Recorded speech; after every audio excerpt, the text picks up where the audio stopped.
Mazzoleni. J'ai le grand plaisir ce soir d'annoncer la deuxième conférence du cycle qu'on a organisé en tant qu'observatoire de la vie politique régionale de l'IEPI, Faculté des sciences sociales et politiques. Une conférence qui sera tenue par Patrick de Galès, que je remercie et je salue tout de suite.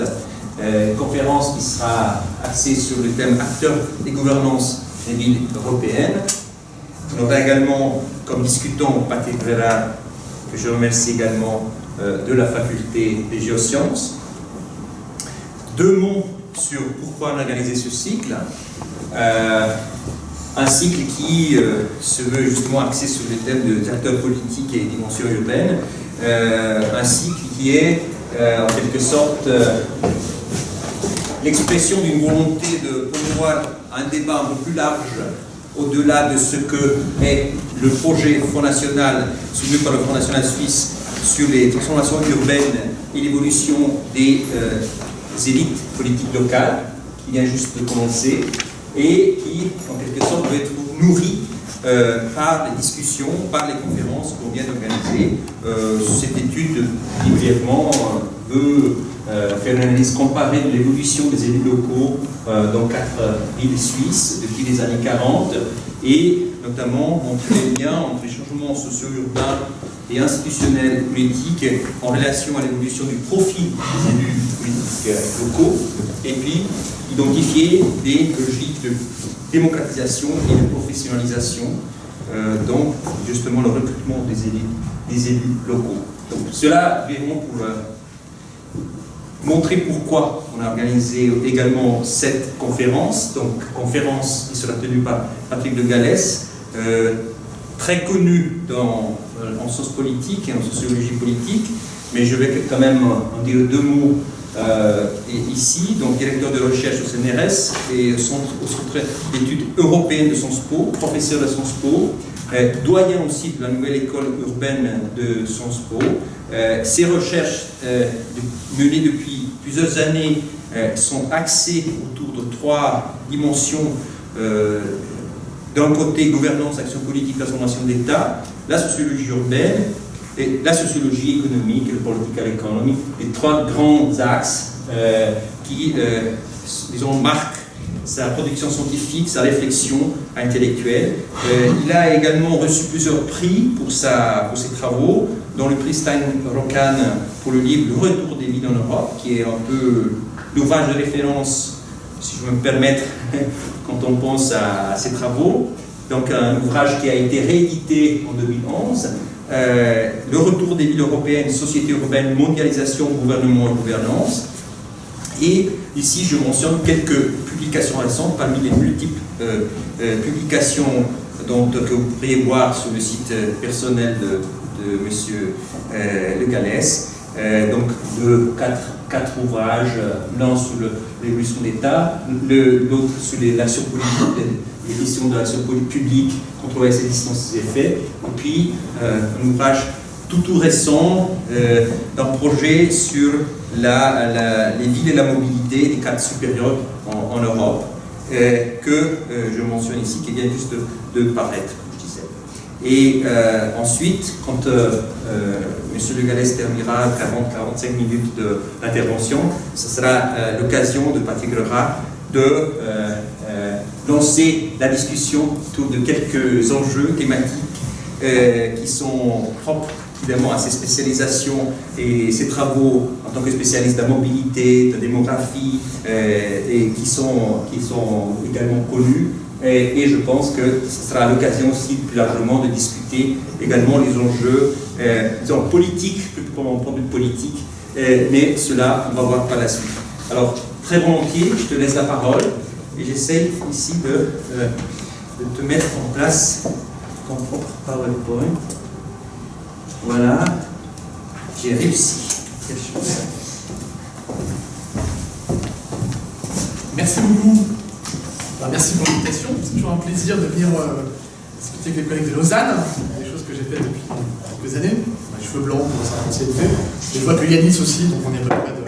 Voilà, ça fait que 20 ans, on discute de temps en temps, 25 ans, donc c'est avec grand plaisir que je vais discuter avec vous sur ces questions d'acteurs et de ville européenne. Alors, ce que je vais faire ce soir, quand Oscar m'a gentiment invité avec Andrea, j'ai un peu hésité à venir vous voir parce que je ne travaille pas là-dessus directement. Donc, je ne fais pas de recherche précise sur ces questions en ce moment. Donc, je ne peux pas vous présenter ce soir un article, un livre, un projet de recherche, des données précises sur la question qui vous intéresse. Donc, j'ai beaucoup hésité avant de venir vous parler de ça. Et d'un autre côté, ils ont gentiment insisté, il y a d'autres bouts de projets de recherche qui peut-être peuvent faire aider à réfléchir sur ces questions-là. Donc vraiment ce soir, ce que je vous présente, c'est plutôt du brainstorming et des idées en cours sur des questions sur lesquelles moi je travaille et qui peuvent avoir peut-être quelque chose à voir avec les questions qui vous occupent. Mais ce n'est pas une recherche précise sur les acteurs dans la ville européenne. Et oui, le problème, c'est un problème d'âge, c'est que... et puis c'est aussi une volonté de faire des choses un peu différentes. À des moments, on fait des choses très précises, avec des projets de recherche très précis sur 1 ou 2 ans. Puis là, maintenant, voilà, je sais faire des projets qui durent 7-8 ans, plus longs, plus ambitieux, on fait plein de choses et plein d'équipes. Donc il y a tout un travail d'élaboration de ce genre de choses, et des enquêtes, et des conceptualisations. Et donc c'est ça dont je parle aujourd'hui, le projet WIG. L'autre chose qu'il faut avoir en tête, c'est que je vais moins travailler sur questions locales, j'ai un biais urbain qui s'est accentué avec les années, et donc je vais beaucoup parler de questions urbaines. La troisième chose, c'est qu'à une époque, j'ai travaillé un peu sur ces questions-là, et donc j'avais fait ce fameux livre, mais vous n'êtes pas forcé d'avoir lu, donc des fois je ne sais jamais s'il faut que j'en parle ou pas j'en parler, donc vous me direz s'il faut que je sois plus précis ou pas sur ces questions-là. Quatrième chose, c'est les éléments dont je vais parler, c'est quand même des choses qui ont à voir avec les questions de gouvernance urbaine, qui continuent à m'intéresser, et je vous parlerai un peu de ce projet sur lequel on travaille, pour essayer de réfléchir sur ces questions de gouvernance urbaine de manière un peu différente, et dans lequel nous n'accordons pas beaucoup d'importance aux élites. Donc le parti pris qui sera le mien ce soir, c'est je suis conscient du fait que j'ai un trou dans mon projet de recherche sur les élites, même si on fait un peu des choses, et donc vu de ma fenêtre, voilà pourquoi je ne travaille pas beaucoup sur les élites. À vous de me dire que j'ai tort et que peut-être il faudrait qu'on le fasse davantage, mais ça permet de réfléchir un peu sur ces questions-là. Et puis par ailleurs, j'ai d'excellents collègues en France qui travaillent sur cette sociologie politique des élites urbaines, notamment Fred Savicki a fait beaucoup de choses sur les partis politiques, a montré des choses importantes sur les transformations des élites socialistes, notamment dans les villes, Fabien Desage. Donc il y a toute une équipe qui, disons autour de Paris 1, travaille beaucoup sur cette question-là. Et, on va dire ça vraiment entre nous, il m'arrive parfois de trouver qu'il y a un peu de répétition sur tous ces travaux qui insistent sur les trajectoires des élites et leur socialisation qui expliquent souvent pas grand-chose. Donc on a un peu un débat entre les collègues, les excellents collègues qui sont là, et ceux qui, comme moi, travaillent plutôt sur les politiques publiques et les questions de gouvernance, et qui trouvent que les élites ne jouent pas souvent un rôle important, mais j'y reviendrai. Donc, moi je suis sociologue et politiste, donc je ne suis pas dans la science politique plus classique parfois, et il faut aussi dire que sur ces questions urbaines, il y a une vraie discussion sur quelle doit être la contribution des politistes. C'est qu'à un moment donné, ces questions ont un peu disparu de la science politique, pas suffisamment, elles étaient très marginales aux États-Unis, et à l'inverse, il y a aujourd'hui un grand mouvement pour retravailler sur ces questions urbaines en sciences politiques, qui a d'abord été vraiment poussé par les Européens, mais nos amis américains se remettent à travailler sur ces questions-là, sur les questions urbaines en sciences politiques, et il y a tout un courant de jeunes chercheurs, donc vous êtes en plein sur la vague, qui est en train de reprendre des positions dans la science politique au-delà de l'Europe, mais aux États-Unis. Donc une des questions quand même compliquées sur nos affaires, c'est qu'est-ce qu'il faut vraiment regarder aujourd'hui? C'est quoi un peu les hypothèses intermédiaires qu'on peut élaborer? Qu'est-ce qui est vraiment intéressant aujourd'hui à regarder? Les élites certainement en font partie. Moi je suis un peu dans la partie en train de me dire, voilà, qu'est-ce qui joue aujourd'hui sur ces questions de gouvernance européenne et quels sont les processus, les acteurs, les variables, les données dont on a besoin pour comprendre ceux qui participent de la transformation de grandes villes mondiales d'une part ou des villes européennes d'autre part. Et donc, moi, historiquement, j'ai fait en partie la sociologie des acteurs, et j'ai toujours combiné une sociologie des acteurs avec une sociologie qui travaille sur les institutions, qui prend en compte le macro. Je fais partie des gens qui pensent que réfléchir de manière comparée et macro, c'est aussi utile en sciences sociales, et il faut aussi le faire, même si on connaît toutes les limites de la sociologie macro-comparée. Aujourd'hui, je suis aussi influencé par les STS, la sociologie des sciences et technologies, qui apportent des éléments intéressants, qui avaient aussi influencé le travail qu'on avait fait sur les instruments de politique publique, c'est-à-dire comment on gouverne. J'ai fait avec Pierre Lescure, Charles Tapper et d'autres. Je pense qu'il faut s'interroger sur la question du capitalisme également. Donc, voilà, pour l'instant, je suis en train de travailler avec différentes pistes sur ces questions-là. Tout ça est encore pas tout à fait clair. Je expliquerai le projet sur lequel on travaille. Je pousserai 3 pistes ce soir pour, voilà, en termes de brainstorming, de pousser la discussion et de voir comment on peut réfléchir à ces questions-là. Donc, vous m'avez gentiment demandé de réfléchir sur les acteurs en contexte, donc je vais beaucoup insister sur le contexte, en tout cas sur certains éléments de transformation qui, en tout cas vu de ma fenêtre, sont importants dans les transformations des villes européennes. Je laisserai de côté l'aspect plus sociologique pour ce soir, je ne vais pas tout faire. Et moi, sur ces questions-là, partant de l'angle de gouvernance, ce qui m'intéresse, c'est souvent les acteurs individuels, mais le plus souvent des acteurs collectifs. Ce qui m'intéresse, c'est souvent des groupes, des organisations, des modes d'organisation de ces acteurs collectifs, les modes d'action collective. Les politiques publiques sont des formations collectives. Et donc de comprendre ensuite ces processus de gouvernance, à la fois en termes d'agrégation, de coalition, de direction et de coercition. Donc c'est des questions qui m'intéressent. Donc j'aurai un peu dans le background de ce que je raconte les deux outils sur lesquels on avait travaillé, un peu de ça. Celui sur l'instrumentation de l'action publique, avec mes collègues Carrasco et Charlotte Alterne, dans lequel on réfléchissait sur cette dynamique de l'instrumentation pour faire le lien entre instrumentation, action collective et gouvernance. Donc il y a des bouts qui sortiront de ce projet-là. Vous voyez, je vous mets juste ça pour dire que des fois je fais des choses sérieuses. Là ce soir, ça va vraiment être du brainstorming, mais je me rassure comme ça, vous voyez. Et puis le livre qu'a évoqué Oscar, je remercie, c'est La Monde à la carte, qui était une enquête sur presque 500 cadres supérieurs européens dans 4 villes européennes, et qui est une enquête extrêmement rigoureuse, avec du qualitatif, l'analyse de réseau, du quanti, de la comparaison, l'articulation de problématiques extra. Ils ont pris 7-8 ans quand même pour le faire, et qui est vraiment un livre de socio-urbaine un peu lourd, sur lequel on a réfléchi sur cette mobilité. Mais qui arrivera dans mon propos, donc j'aurai ça un peu derrière sur ces questions-là. Alors, beaucoup de ce dont je vais parler ce soir a pour origine un projet que j'ai appelé WIG, qui est un projet qui s'appelle What is Governed and Not Governed dans les villes, et qu'on applique plutôt aux grandes villes mondiales, mais qui est un peu plus large. Donc j'ai pas des recherches en cours spécifiques à ce que vous posez, mais là on a un gros projet de recherche.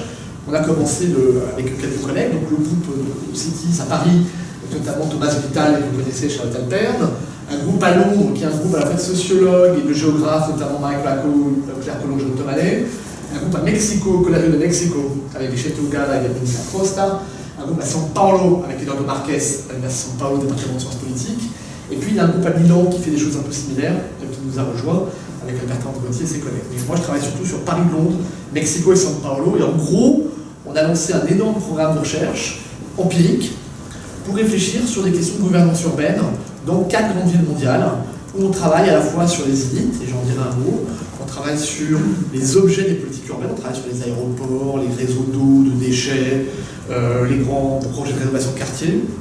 On travaille sur les groupes d'intérêt, sur les promoteurs immobiliers, sur les églises, sur les gangs, sur les partis politiques. On travaille sur des politiques publiques, parce qu'on est très politique publique, donc on travaille sur pas simplement la planification urbaine, mais les politiques d'éducation, les politiques sociales, les politiques du logement. Et puis on travaille, j'avais à l'intérieur, sur le dark side of governance, puisqu'il nous semble que sur les questions de gouvernance, il faut prendre en compte tout ce qui est dans le domaine de l'informel, de la corruption, du clientélisme, et que c'est aussi important pour la gouvernance des villes que le reste. Et en gros, l'hypothèse qui est la nôtre, c'est, certes, dans ces grandes villes mondiales et aussi dans les villes européennes, il y a besoin un peu de réfléchir en termes de gouvernance, parce qu'il y a énormément d'activités de gouvernance et de gouvernement, mais bien sûr, dans ces grandes villes, beaucoup de choses, soit on a des échecs de politique publique, soit ne fonctionnent pas comme ça devrait fonctionner, soit on a plein de choses qui ne sont pas gouvernées. Et donc, je vous préciserai un peu cet agenda de recherche sur la gouvernance au fur et à mesure de mon propos. Et là, on est en train de finir un ensemble de premiers livres, un sur Mexico, un sur Paris, dont je m'occupe particulièrement. Donc, voilà, sur ces questions de gouvernance urbaine, je garde un peu en tête le modèle que j'ai développé sur les villes européennes, qui ne marche pas sur les grandes villes mondiales. Donc, il faut repenser un peu ces questions de gouvernance, avec des questions très classiques, qui gouvernent, qui pilotent, qui orientent, qui donnent un sens. Et est-ce que les élites jouent un rôle important là-dedans? Et je dois vous avouer que je ne suis pas très clair sur cette question-là.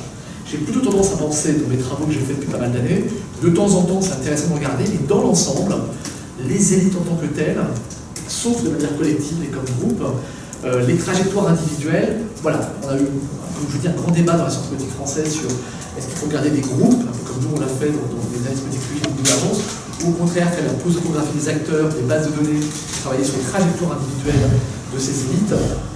Moi, le résultat que je veux dire de ces travaux, mais qui n'est pas partagé forcément par mes collègues, c'est que tous ces travaux sur les trajectoires des individus, très influencés par la sociologie de Pierre Bourdieu, finalement, ne vient pas expliquer grand-chose, et il y a quand même énormément de questions de politique publique ou des questions politiques auxquelles on ne répond pas avec cette méthodologie. Donc ce n'est qu'une approche parmi plein d'autres, et donc il y a une espèce de fétichisme dans la science politique française qui n'a pas produit grand-chose au bout du compte, je trouve, en termes d'explication. Mais mes collègues les avaient. Donc, moi, ce qui m'intéresse aussi sur ces questions de gouvernance, c'est de se dire, la question c'est, est-ce que les questions de gouvernance et de régulation politique dans les villes sont les mêmes que ce qu'on voit au niveau national, ou est-ce qu'on voit des formes de régulation politique, des formes d'organisation des sociétés urbaines qui sont différentes des sociétés nationales? Est-ce que l'hypothèse d'une certaine déconnexion entre ce qui se passe dans les grandes villes et ce qui se passe au niveau des États Est-ce qu'on peut comparer ces villes entre elles? Est-ce qu'on voit des formes de déconnexion entre ces villes et ces États?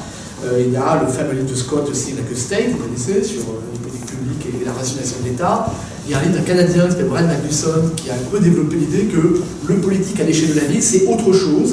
Donc Seeing Like a City, c'est un peu autre chose, avec beaucoup de réseaux et de relations horizontales et moins de coercition. Donc il y a quelque chose sur est-ce qu'on peut mettre en évidence des formes de régulation politique différentes à l'échelle des villes et à l'échelle des grandes villes, qui est la première hypothèse, et après il faut vraiment la formuler et puis l'opérationnaliser.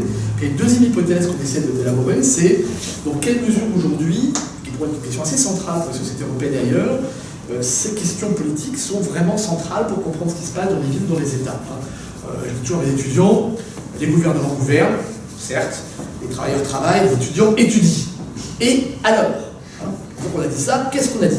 Et parfois en sciences politiques, on va un peu trop en pensant que les gouvernements gouvernent et donc ils gouvernent.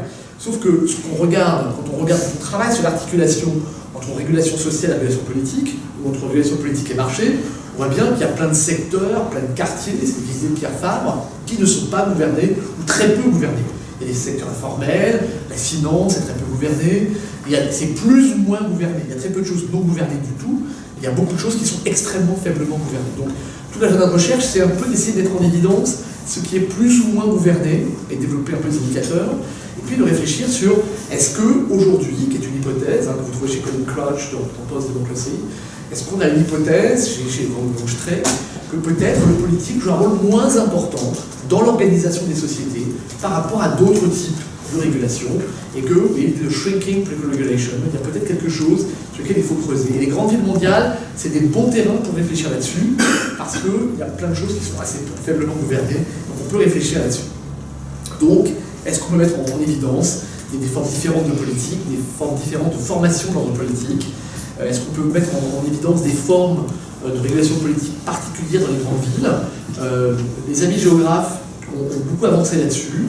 Il y a toute une littérature en géographie critique, anglaise essentiellement, sur le post-politique et sur l'écologie politique urbaine, qui cherche à mettre en forme et à esquisser ces éléments. Donc c'est beaucoup de bonnes questions. J'ai tendance à penser, je l'ai écrit, qu'ils sont assez naïfs sur le politique ou de mauvaise foi, et qu'ils sont d'une inconséquence extrêmement forte pour comprendre ce que c'est que les régulations politiques. Mais ils posent des bonnes questions, après ils ne répondent pas de la manière dont je souhaiterais, donc on discute de manière critique les uns avec les autres sur ces questions-là, et vous aurez compris que cette littérature sur le post-politique ne me convainc pas du tout.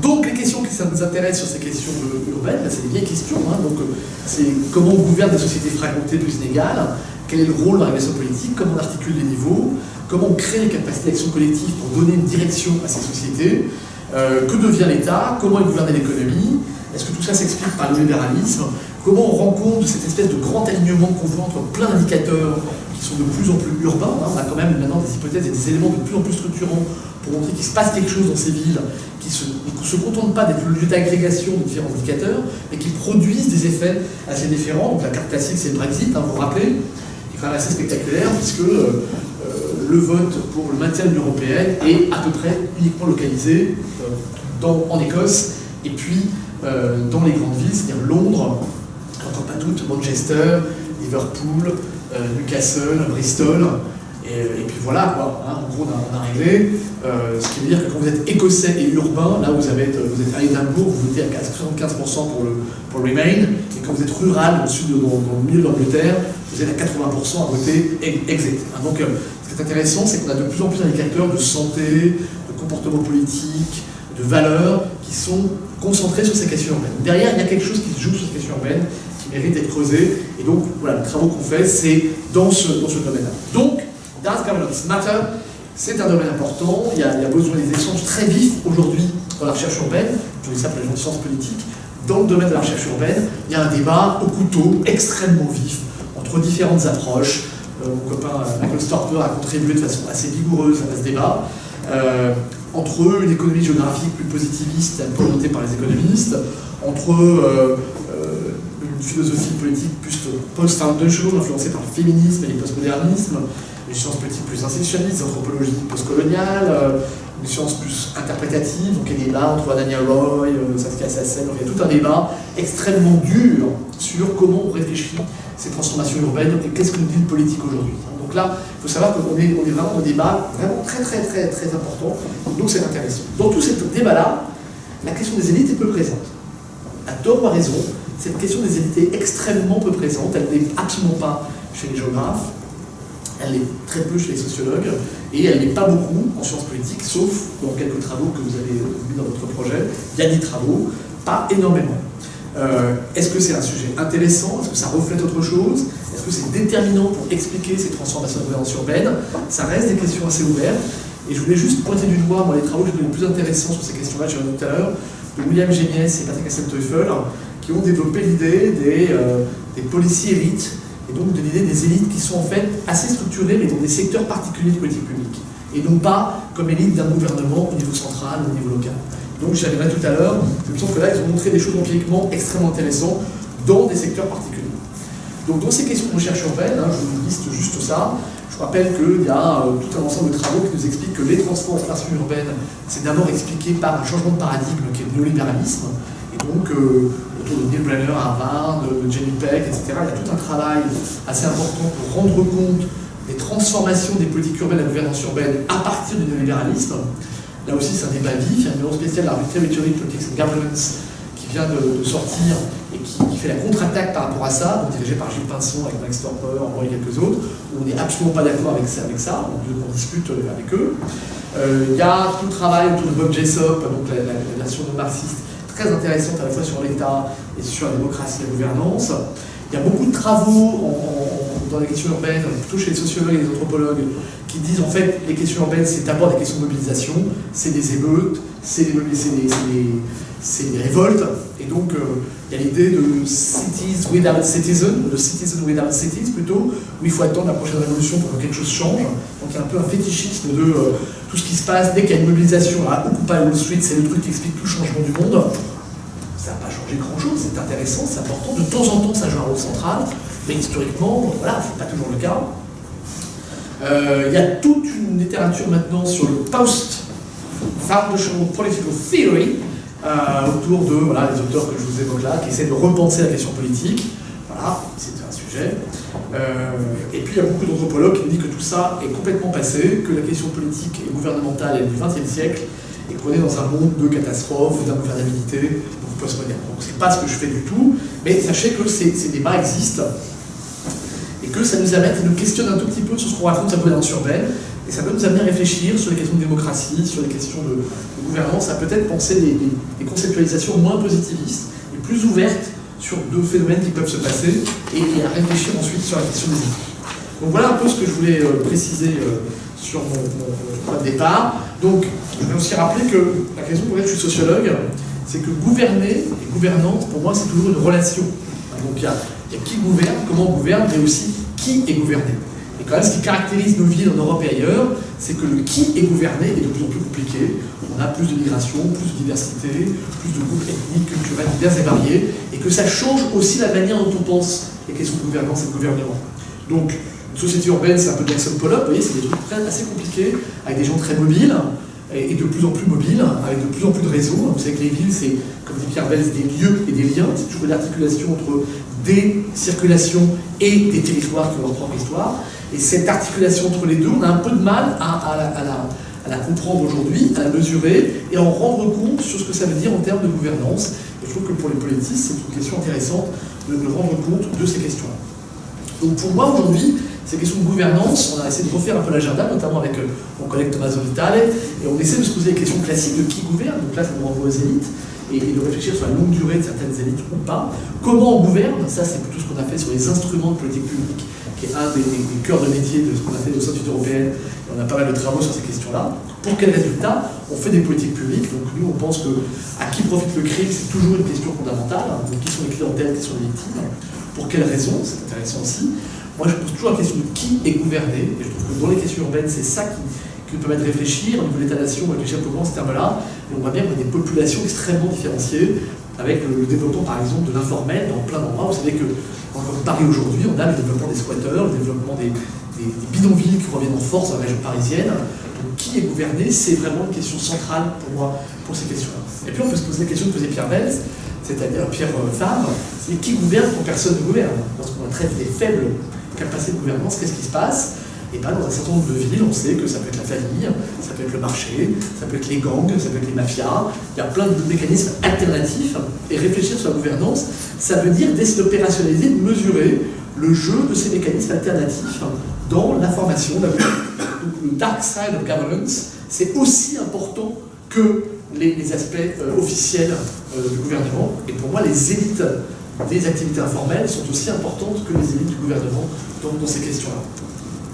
Et du coup, se poser la question de qu'est-ce qui n'est pas gouverné, what is not governed, et essayer de réfléchir précisément dans un agenda de gouvernance à qu'est-ce qui n'est pas gouverné, qui échappe à l'impôt par exemple, qui ne paye pas d'impôt, qui échappe à l'application de certaines règles, qui échappe aux sanctions. Donc on peut réfléchir un peu de façon, on peut opérationnaliser ces questions de gouvernance et de gouvernement, et de voir ensuite qui paye ou ne paye pas l'impôt. Dans la République française, vous connaissez l'universalisme bien connu, il y a quand même des régions en France où 99% de l'impôt sur le revenu est collecté, et d'autres endroits où on est en dessous de 70%. Et je n'ai pas parlé d'accord, c'est pour ça. Donc il y a vraiment des secteurs, des populations plus ou moins gouvernées. Je prendrai un autre exemple. À une époque, j'ai beaucoup travaillé sur Mantes-la-Jolie, donc sur les quartiers en périphérie de la région parisienne. On avait travaillé sur les grands ensembles. Et ce qui était extrêmement frappant, c'était à la fin des années 80, c'est de voir à quel point des ensembles de 10, 15, 20, 30 000 habitants étaient extrêmement faiblement gouvernés. Il y avait un bus par jour pour aller à la gare, il n'y avait pas de commissariat de police, pas de tête d'agression familiale, pas de service public, il n'y avait presque rien, avec une population qui était massivement immigrée, et avec des limites de pauvreté et taux de chômage importants. Il n'y avait rien, voilà, c'était pas gouverné. Le sous-préfet était venu une fois tous les 10 ans, c'était pas gouverné. Alors que dans la Bretagne profonde, dans le milieu rural, là, en France, le milieu rural, il est extrêmement gouverné. Vous avez les crédits agricoles, les champs d'agriculture, les écoles. C'est l'État dans l'État, le milieu rural. C'était hyper gouverné. Hein. Donc on peut rendre compte et mesurer ces plus ou moins fortes capacités de gouvernement en termes de loi, en termes de mise en œuvre de politique publique, en termes de budget. Et ça se mesure. Par exemple, dans le cas français, on peut montrer que, historiquement, et c'est vrai partout en Europe, les villes reçoivent beaucoup moins d'argent public que le milieu rural. Donc c'est un des indicateurs de plus ou moins gouverner. Donc tout ça, ça peut s'opérationnaliser. Et pour moi, mon chantier de gouvernance, il est un peu là. Et là-dedans, je ne sais pas quoi faire des élites, donc je vous pose la question sur ce qu'on peut faire ça, sachant que tout un ensemble de phénomènes dont on parle sont des choses qui ne sont pas visibles. Toujours les étudiants, c'est le petit prince, l'essentiel est invisible pour les yeux. Rappelez le renard. Donc il y a beaucoup de ces processus qui ne sont pas visibles et qui ne font pas partie du débat public. Donc c'est en termes de recherche, c'est toutes des questions, et je pense que pour les élites, ça vaut aussi. Donc, la façon dont on a fait évoluer ce chantier de gouvernance urbaine au sens large, ça a été, au-delà des trajectoires des acteurs, de réfléchir bien sûr sur les institutions, qui est quand même des choses qu'on fait, moi je suis un peu néo-instite de cette manière, de réfléchir à certaines grandes tendances macro, je ne parlerai pas beaucoup aujourd'hui, mais je pense que pour comprendre ce qui se passe dans les villes européennes, il faut vraiment réfléchir aux transformations du capitalisme aujourd'hui, c'est pas qu'un gros mot, il y a des aspects sur lesquels je reviendrai, de réfléchir sur les technologies, et je vous en dirai un mot, et la montée en puissance des acteurs non urbains dans l'urbain me paraît un des facteurs clés, en tout cas qui moi m'intéresse. Donc les deux projets sur lesquels je vais m'appuyer ce soir, c'est le projet WIG, que je vous ai présenté très brièvement, et puis un deuxième grand projet qu'on est en train de lancer à Sciences Po, dans l'école urbaine, qui est sur les villes numériques, et comment on pense, qu'est-ce que ça change de question de gouvernance, et qu'est-ce que ça nous dit sur tout un ensemble de services et d'actions publiques. Et voilà, je ne sais pas, mais j'ai l'impression qu'il y a des choses quand même assez intéressantes, et que nous, chercheurs en sciences sociales, il ne faut pas qu'on laisse ça de côté. Alors, premier point, je ferai donc 4 points dans mon intervention, un peu rapidement, qui seront 4 pistes de recherche qui, moi, m'intéressent pour réfléchir sur comment se transforment les villes européennes aujourd'hui et qu'est-ce qu'on peut dire sur ces questions de gouvernance et éventuellement politique. Premier point, c'est de se rappeler que la leçon de méthode de Charles Tilly, quand on réfléchit sur les villes, on réfléchit sur la relation entre les villes et l'État, et pour comprendre l'État, il faut comprendre les villes. Et cette leçon de méthode, elle reste centrale. Moi, j'irai un peu plus loin aujourd'hui, c'est-à-dire que dans les années 80-90, on a eu une grande période de décentralisation qui continue d'ailleurs, et d'autonomie locale plus importante, on y reviendra, qu'on peut mesurer en termes d'indicateurs financiers ou de légitimité politique et de capacité stratégique. Donc la transformation des villes européennes était très liée, ce que j'avais écrit dans mon livre, à ces capacités collectives qu'il y avait au sein des villes européennes. J'ai l'impression aujourd'hui que l'un des facteurs majeurs de changement de ce qui se passe aujourd'hui dans l'Union européenne, c'est plutôt à chercher du côté de l'État. Et que la reconfiguration des États en Europe est l'un des facteurs les plus importants qui pèsent aujourd'hui sur les transformations de la gouvernance urbaine. Et donc, là encore, je ne sais pas si les élites sont centrales ou pas, donc je vous indique juste ça en passant. Donc, avec mon collègue Desmond King, on a fait un gros boulot pendant plusieurs années sur ces transformations de l'État en Europe, c'est un livre qui va sortir bientôt, en essayant d'être en évidence des mécanismes de formation de l'État aujourd'hui et des mécanismes de destruction de certains éléments de l'État, tels qu'on peut les voir aujourd'hui. Donc on s'est appuyé, voilà, j'ai déjà la couverture du livre, j'ai oublié, qui va sortir en janvier. Donc on essaie de faire 4 grandes hypothèses pour rendre compte de la transformation des États en Europe. L'une sur les changements d'échelle et sur à la fois la migration d'autorité politique au niveau supranational et infranational, un autre sur les transformations du capitalisme et la crise fiscale, une troisième hypothèse sur les mécanismes de rationalisation de l'État, des politiques de réforme des États en Europe, et une quatrième sur à la fois le déclin du rôle de l'armée dans l'État et la montée en puissance des questions de sécurité dans la recomposition de l'État. Donc on a tout un cadre d'analyse autour de ces questions-là, et on a un gros livre qui va sortir. Donc, ce qui nous intéresse aujourd'hui pour ces questions, c'est vraiment de se dire que l'une des grandes transformations des États, me semble-t-il, c'est cette déconnexion entre la nation et l'État, et aussi cette déconnexion entre les élites, d'une certaine manière, et un peu le reste de la population. Notre argument, c'est que ce qui s'est passé en Europe, c'est que les États, aujourd'hui, on les a toujours pensés en relation avec leur population, le vote, et c'est un des paradigmes clés de la science politique.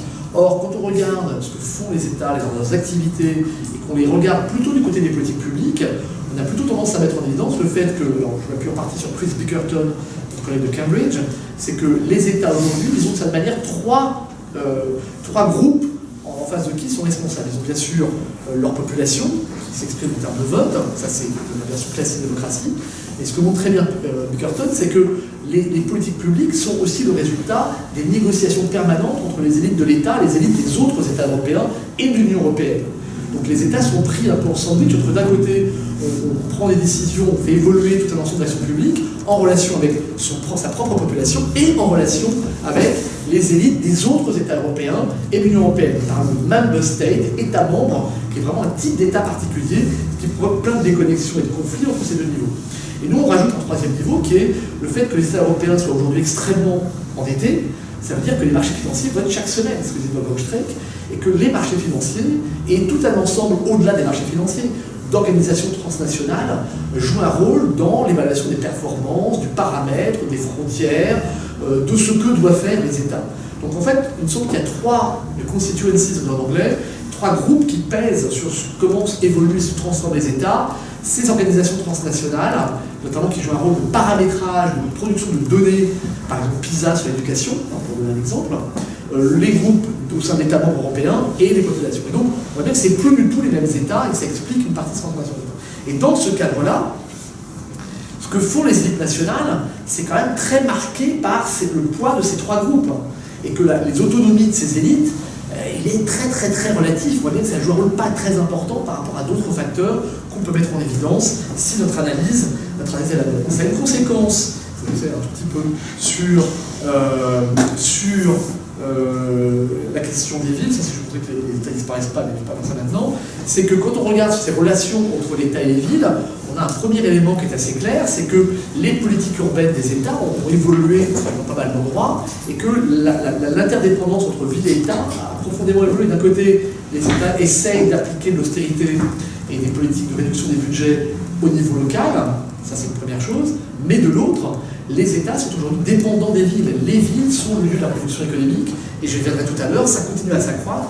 Donc les États sont dépendants des villes pour leur croissance économique. Ce qui veut dire qu'en termes de réorientation des politiques, on a vu un déclin des politiques d'aménagement du territoire, des politiques rurales, des politiques pour les petites villes, et une réorientation massive des moyens autour des grandes villes, les capitales ou les grandes capitales régionales. Donc mon collègue Alan Harding en Angleterre parlait de New Capitalism, l'idée que les politiques d'investissement sur le territoire sont devenues, au niveau national, des politiques d'investissement dans les grandes villes qui garantissent la productivité et le développement économique. Donc là, on a des réorientations qui sont assez forts, et puis donc on a ces deux biais qui sont importants. Bon, je ne vais pas continuer sur l'État parce qu'on manque de temps. Je voudrais juste insister sur le fait que, pour moi, ce qui est important dans ce travail et qui me parle pour ce que vous êtes en train de faire, c'est l'idée qu'avait vraiment développé très bien Zangel et Genscher, l'idée de dénationalisation de l'autorité politique, l'idée que des formes d'autorité politique sont exercées de plus en plus, non seulement à différentes échelles, ça on a beaucoup d'éléments empiriques qui le montrent très bien, mais aussi en relation avec différents types d'acteurs. Vous pouvez expliquer l'argument, soit les ONG, soit les grandes entreprises, et nous on insiste beaucoup sur le rôle des grandes entreprises comme acteurs politiques dans plein de domaines de politique publique. Donc, mon premier conseil de méthode, c'est si on travaille sur les élites urbaines aujourd'hui, il faut travailler sur les élites des entreprises, et notamment des grandes entreprises transnationales, et j'aimerais qui jouent un rôle important. Donc l'idée qu'il n'y a plus un monopole, un quasi-monopole de l'exercice de l'autorité politique par l'État, mais au contraire, une dénationalisation de l'exercice de l'autorité politique. Donc ça, c'est la première chose. Et je terminerai en disant que ce qui nous frappe dans la manière dont s'exerce l'autorité politique entre l'État et les villes, c'est une logique un peu contradictoire. Je reprends la métaphore de Bourdieu sur la main gauche et la main droite de l'État, avec l'idée que de plus en plus de politiques publiques sont développées avec des logiques que les ministres connaissent bien, celui de consultation, de gouvernance, de contrat d'objectifs, de chartes, et donc une logique de négociation avec les villes, et que de l'autre, on a vu se développer un autre modèle d'action publique qui vient de Mme Thatcher et qui est plutôt un modèle de centralisation à distance à partir d'indicateurs et d'indicateurs de performance, de standards et de normes. Et que dans tous les États européens, on voit que ces deux modèles de gouvernement, ils sont un peu en contradiction. Et quand on regarde ce qui se passe dans beaucoup de villes, on voit exactement les effets de ces deux modèles, cette main gauche et la droite de l'État, qui produisent beaucoup de contradictions sur ce que font les villes. Donc voilà la première chose que je voulais dire au niveau de l'État. Deuxième chose sur laquelle je vais intervenir, c'est revenir un tout petit peu sur cette idée de qu'est-ce que deviennent les villes européennes. Puisque votre histoire est sur les villes suisses, mais c'est un peu en comparatif implicite avec ce qui se passe dans les villes européennes. Et si je peux me permettre de revenir un peu sur les travaux passés, je vous rappelle que la grande question que je posais à la fin de mon bouquin, c'était de se dire qu'est-ce qui va se passer dans les villes européennes avec le grand marché. Et je vous rappelle que dans la littérature, on avait deux hypothèses complètement contradictoires. La première hypothèse nous disait, notamment c'était le cas des économistes américains qui mettent l'accent sur l'importance des échanges, en nous disant l'existence d'un grand marché européen va complètement transformer l'espace économique européen. Et on va avoir en Europe ce qu'on a vu aux États-Unis au début du XXe siècle, c'est-à-dire des effets d'échange et de spécialisation qui vont conduire à la formation de deux mégavilles, deux mégapoles ou trois mégapoles dans l'ensemble de l'Europe, comme on voit ailleurs dans le monde, et qui vont se spécialiser à cause des échanges. Donc ce qu'il faut voir à moyen terme, c'est que l'Europe urbaine et sa vieille structure de villes moyennes et de villes de 200 à 500 à 3 millions d'habitants va exploser à cause de ces échanges, et on va avoir deux super mégavilles, mégapoles, qui vont structurer l'espace européen. Et puis l'hypothèse inverse, c'était de dire on a un vieux modèle de ville moyenne européenne, très robuste, très organisé, plus en réseau, et qui va avoir des ressources pour se transformer. Et j'insiste, une partie de la littérature a vraiment mis l'accent sur le déclin des villes européennes, le fait qu'elles soient obsolètes. Comme vous savez, il n'y a aucune ville européenne dans les 15 plus grandes villes mondiales, les plus grandes mégapoles mondiales. On n'est plus dans les top 20 aujourd'hui, et que l'échelle des plus grandes mégapoles mondiales, c'est 15 à 20 millions d'habitants, et les villes européennes n'en font pas partie. Donc il y a un vrai débat dans la littérature sur ces questions-là, et on ne sait pas. Et là, j'adorais cette phrase de Rogowski, un chercheur américain. En gros, l'idée, c'est que voilà, on aura 2-3 grandes mégapoles européennes, et puis un carnage, il parle de carnage des villes moyennes européennes, et donc le fading charm des European cities. Et donc tout notre modèle historique, il allait être remis en cause. Alors, on a beaucoup de chance parce que l'Union européenne vient de sortir son State of European Cities, qui font de temps en temps, mais là, il y a eu un travail extrêmement innovant qui a été fait très très systématique, je vous recommande, vous pouvez récupérer ça en ligne, c'est un excellent rapport, tout n'est pas parfait, mais vraiment avec des données absolument remarquables, et c'est un travail très systématique sur ces transformations des villes européennes, qui a été fait avec des très bons chercheurs, et qui nous donne des réponses à la question qu'on pose. Est-ce qu'on trouve ces deux hypothèses, laquelle, et surtout après la crise de 2008, on avait peur que la crise vraiment transforme, et on a la réponse. La réponse, c'est que pour l'instant, le modèle européen de ville moyenne européenne, de capitale régionale et nationale, est extrêmement robuste. On a, au contraire de ce que pensaient les premiers, on a effectivement une accentuation des dynamiques de métropolisation en termes de croissance économique et de croissance démographique qui accentue les écarts entre les villes et le reste des territoires. Donc l'Europe, mais pas forcément la mégapole au sens classique, c'est l'ensemble des capitales régionales, et la majorité des villes européennes au sens classique du terme sont en croissance économique, en croissance démographique. Donc ce modèle européen, il reste très robuste, et Andrea m'a montré tout le nouveau projet qu'il y a à Lausanne, effectivement, on voit qu'on est dans ce cas. Et premièrement, on peut se mesurer ça en termes de productivité, de croissance économique, de démographie et d'autonomie locale et de capacité d'investissement. Sur ces principaux indicateurs, on a une situation qui est très favorable aux villes européennes. Donc, on a quand même la réponse assez claire. Ce modèle de ville européenne continue à être robuste et s'adapte et continue à se développer. Il y a des exceptions, les fameuses shrinking cities, et ces exceptions, elles sont essentiellement dans les pays baltes, en Italie, et puis dans l'ex-Allemagne de l'Est, et puis les villes secondaires, pas les principales capitales régionales ou nationales des pays d'Europe orientale, mais les villes moyennes de ces pays-là qui connaissent une croissance extrêmement forte. Il y a un décrochage des villes moyennes. Alors, je vous avais juste quelques chiffres pour vous montrer, mais tout ça, c'est ce rapport qui est vraiment remarquable et que je vous recommande. Là, c'est un chiffre assez simple, qui est l'évolution de la population dans les villes, dans les banlieues et en milieu rural. Voilà, l'Europe est déjà très urbanisée et elle continue à rester très urbanisée. Oups, dans ce sens-là. Là, vous avez le changement de population par région métropolitaine. Et encore, ils ont fait un énorme travail de précision des termes. Donc, région métropolitaine, c'est l'unité sur laquelle ils travaillent. Et là, ils ont différencié les capitales nationales, donc qui sont les plus grandes villes au sein des États. Donc, vous avez les chiffres pour l'ensemble des pays européens. Et dans chacun des pays européens, on voit la moyenne qui est là. Là, on a la moyenne européenne de croissance. Et on a les villes avec un rond qui est à leur taille. Et puis la capitale nationale est mise en rouge. Alors, qu'est-ce que nous montre ce graphique de façon assez simple? C'est qu'on a vraiment les pays qui ont connu des difficultés, dont les villes sont en grande difficulté. Hongrie, Estonie, Bulgarie, Roumanie. Lettonie. Où là, vraiment, on a, sauf Budapest, qui s'en sort assez bien, mais qu'ensuite, on a, dans les plus grandes villes européennes, ont une croissance démographique qui est plus forte que la croissance de leur pays. Donc il y a un très fort effet de métropolisation et qui s'accentue pour les plus grandes métropoles régionales. C'est-à-dire que celles qui sont déjà les plus importantes accentuent leur écart avec le reste de la population. Donc il y a un effet de métropolisation qui se renforce sur le premier niveau des métropoles européennes, capitale régionale et capitale nationale en particulier. Alors c'est un peu plus compliqué dans certains pays, évidemment en Allemagne, même si on voit certaines grandes villes comme Munich qui sont très fortes, mais on voit cet écart qui se creuse au fil des années et qui est assez clair. Et quand on voit les projections à 2025, l'écart s'accentue dans cette dimension-là. Certains modèles sont plus équilibrés en matière urbaine et dans d'autres. Et donc en gros, et par rapport au moyenne nationale, les villes continuent à gagner de plus en plus d'habitants et sont une croissance démographique forte en Europe. C'est pas du déclin. On n'est pas Shanghai, mais nos villes continuent à être en forte croissance avec les nuances que j'ai évoquées précédemment. Donc ça va bien, c'était mon modèle, donc je suis ravi. Deuxièmement, ces villes attirent plus que jamais les populations 20-64 ans et les populations les plus qualifiées. Donc il y a des effets de qualification du marché du travail, d'escalator du marché du travail qui sont en train de s'accentuer sur ces grandes villes européennes, notamment sur les plus grandes d'entre elles.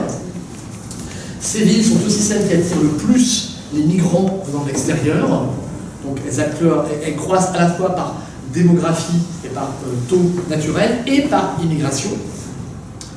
Et puis, là c'est un chiffre assez fondamental, ça c'est le travail de Storper. Quand on regarde la productivité, quand on regarde les firmes à haute valeur ajoutée et l'innovation, sur tous ces chiffres, l'écart entre les grandes villes et le reste du pays, c'est en train de s'accroître très fortement. Donc il y a vraiment une productivité économique qui s'accroît de plus en plus sur les régions des métropoles et sur les plus grandes villes, avec à la fois un effet taille, mais aussi un effet revenu. C'est une des nouveautés de ce programme, de montrer que les villes où le revenu est déjà le plus élevé, donc ce n'est pas les villes de l'Est de l'Europe qui étaient plus pauvres, sont celles où la croissance, la productivité est la plus forte, et là-dessus ça conforte à la fois les villes allemandes, les villes du nord de l'Europe et Paris et Londres. Voilà, je ne vais pas revenir en détail de ces chiffres, il y a tout un ensemble de données.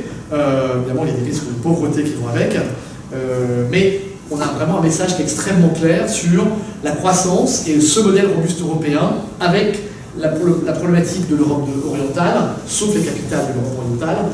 On a vraiment ce modèle européen qui continue à jouer son rôle et qui continue à monter en puissance dans l'ensemble des pays européens, et avec les problèmes sociaux qui sont associés à ça, les problèmes de pauvreté que j'évoquais, et puis les problèmes de comment trouver un logement pas trop cher.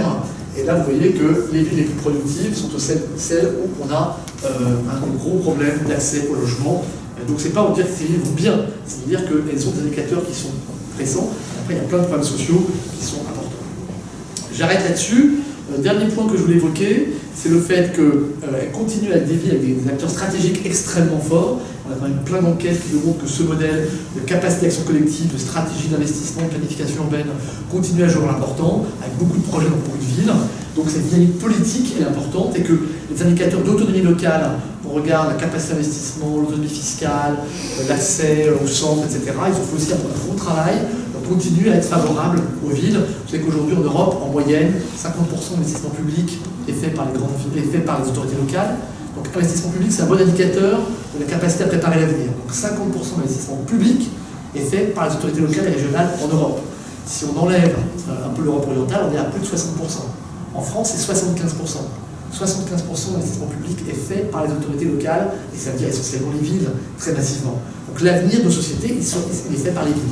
D'où l'importance d'être des élites, pour le coup. Là, on a vraiment un argument qui va parfaitement dans ce sens-là. Là, mon seul bémol, c'est que ce travail, il regarde les villes de l'Union européenne. Si je regarde ça d'un tout petit peu plus haut, je trouve qu'on voit quand même deux grandes métropoles qui sont en train de monter en puissance. D'un côté, c'est Londres, et il y a plein de travaux qui démontrent à quel point Londres est devenue la capitale européenne d'attraction de population, de flux financiers, de migrants et de développement économique. Et de l'autre, celle qu'on ne regarde jamais, elle est en Europe, si elle n'est pas européenne, c'est évidemment Istanbul.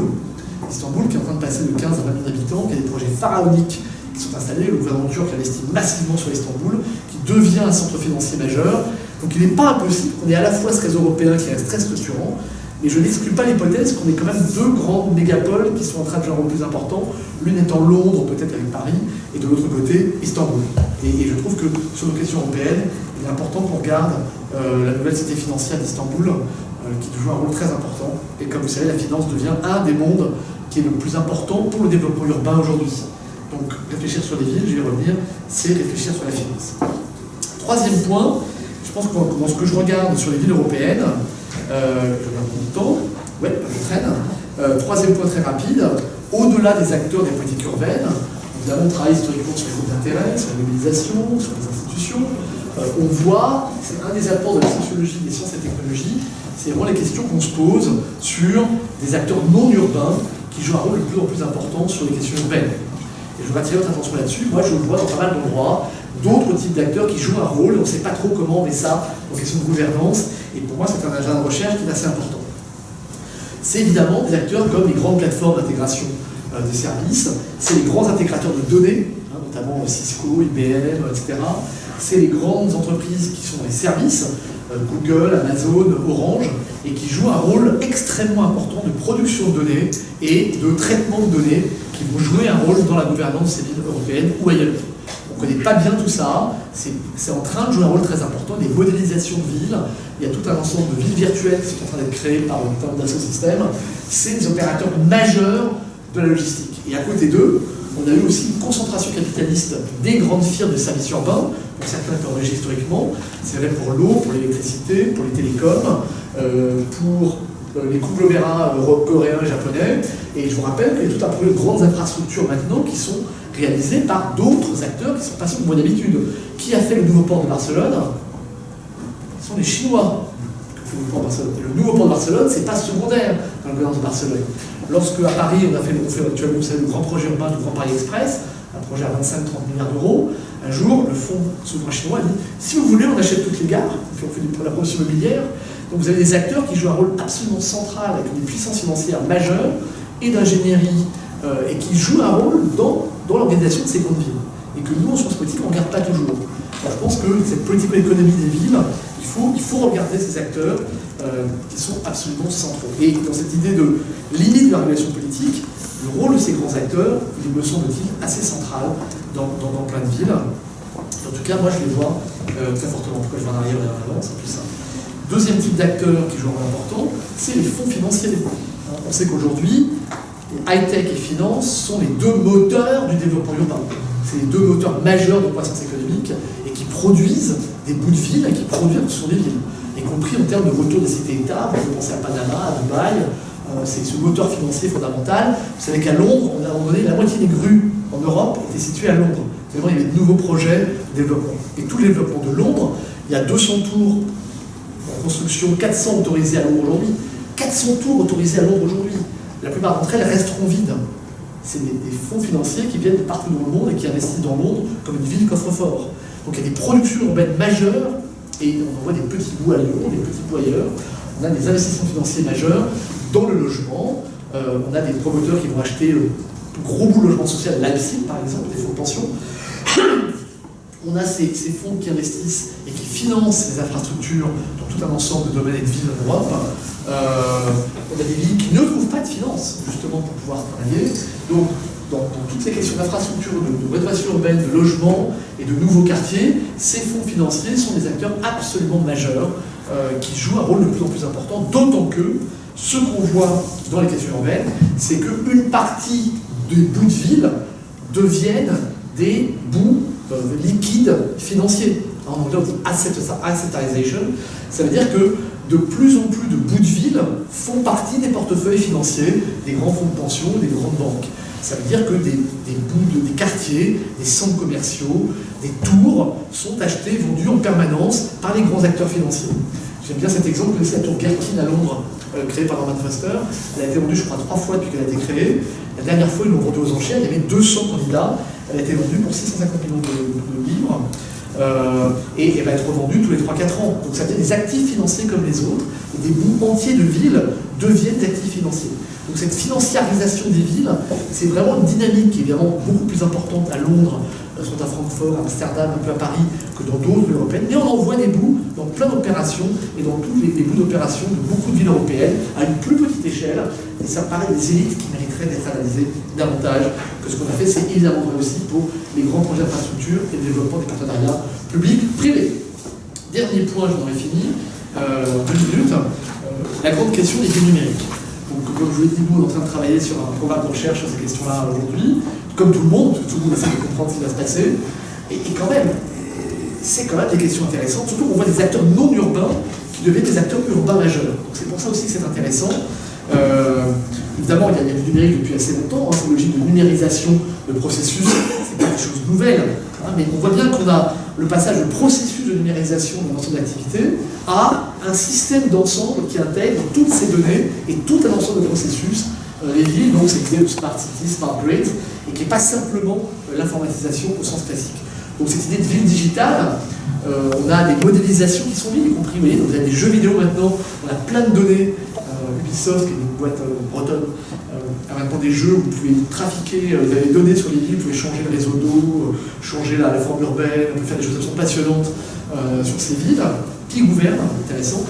Data System, un Dassault System, un processus, un modèle de ville virtuelle qui est expérimenté à Rennes, où les habitants peuvent réfléchir sur comment on peut faire évoluer tout un ensemble de petits pays. Donc l'avatar de la ville ne va devenir aussi important que la ville lui-même. Si je pousse un peu l'argument, ça pose plein de questions sur qui participe, qui joue le rôle de la démocratie, comment on prend les décisions et comment les citoyens peuvent intervenir, ou des groupes particuliers, au fur et à mesure de l'élaboration de politiques publiques et de projets urbains. Et comme vous savez, c'est des nouveaux acteurs, il y a des gros problèmes de régulation, vraiment d'enjeux politiques, de contrôle de ces acteurs urbains, y compris de qui n'est pas gouverné, puisque comme vous savez, Uber, Amazon ou Airbnb ne payent pas beaucoup d'impôts là où ils produisent de la richesse. Donc il y a des enjeux politiques majeurs de régulation qu'on va trouver autour de ces deux acteurs. C'est très vrai aussi de la question logistique. Et toute cette question de comment on gouverne toutes ces données, c'est en train d'être compliqué. IBM a abandonné son modèle de Smart Cities, donc c'est des choses qui bougent très vite, avec différents types d'acteurs. Est-ce que les élites jouent un rôle important dans ce genre de système? Et quand même, la concentration de technologie dans les grandes villes, c'est quand même phénoménal. Et on a intérêt, nous, en sciences sociales, à s'y intéresser et pas laisser ça simplement aux ingénieurs. Donc, c'est un paradoxe qui est que ce modèle des villes, c'est un modèle qui est l'inverse de la police. On optimise tous les systèmes et on évite le débat politique. Il y a un risque de technocratisation et de mettre à l'écart tout un ensemble de débats politiques. Il y a toujours le grand fantasme de la salle de contrôle, tout voir, tout savoir, tout piloter, tout optimiser. C'est l'inverse de ce que c'est qu'une ville et de l'urbanité au sens classique du terme. Donc vous avez plein de technologies, vous avez évidemment toutes les applications qui jouent un rôle important et qui ne sont évidemment pas contrôlées par la politique et pas gouvernées. Il y a plein d'innovations qui sont faites. Comme vous savez, il y a des villes, je crois que c'est en Nouvelle-Zélande, en Australie, je ne sais plus. Maintenant, les drones livrent les pizzas. Et comme vous savez, il y a tout un travail qui est en train d'être fait par Google pour avoir une livraison très systématique par les drones dans les villes. Ça va arriver très très vite, sans parler des voitures sans chauffeur. Donc on a vraiment quelque chose qui est en train de se jouer en termes de technologie. C'est pas du tout ce que ça va vouloir dire. Il ne faut jamais surestimer la technologie. Ce tout cas, c'est pas totalement secondaire. Et en termes de gestion de services, de fourniture de services et de qui décide, qui contrôle, qui gouverne, ça pose des questions politiques majeures, en termes de surveillance, qui sont assez importantes. En termes évidemment de démocratie de participation, ça peut jouer un rôle important, mais il y a le fantasme de Big Brother is watching you et de nouveaux espaces complètement dépolitisés qui peut apparaître, Singapour étant quand même le grand fantasme de ce monde comme on pourrait l'imaginer. Je m'arrête là, parce que de toute façon, le côté de le refouler va revenir et qu'on va avoir évidemment de plus en plus de renforts et de conflits sur ces questions-là. Il y a plein d'images marrantes sur les Smart Cities, donc juste pour susciter votre intérêt. Et on voit les projets de ville qui sont associés à ce type de réflexion, qui, pour optimiser la gestion des ressources, qui est très différent des manières dont on a pensé les villes. Donc, voilà. Donc, quelle mesure l'intelligence des villes est redéfinie par ces services? Qu'est-ce que ça veut dire si on a des services plus individualisés systématiquement? Comment on pense au collectif dans ces villes?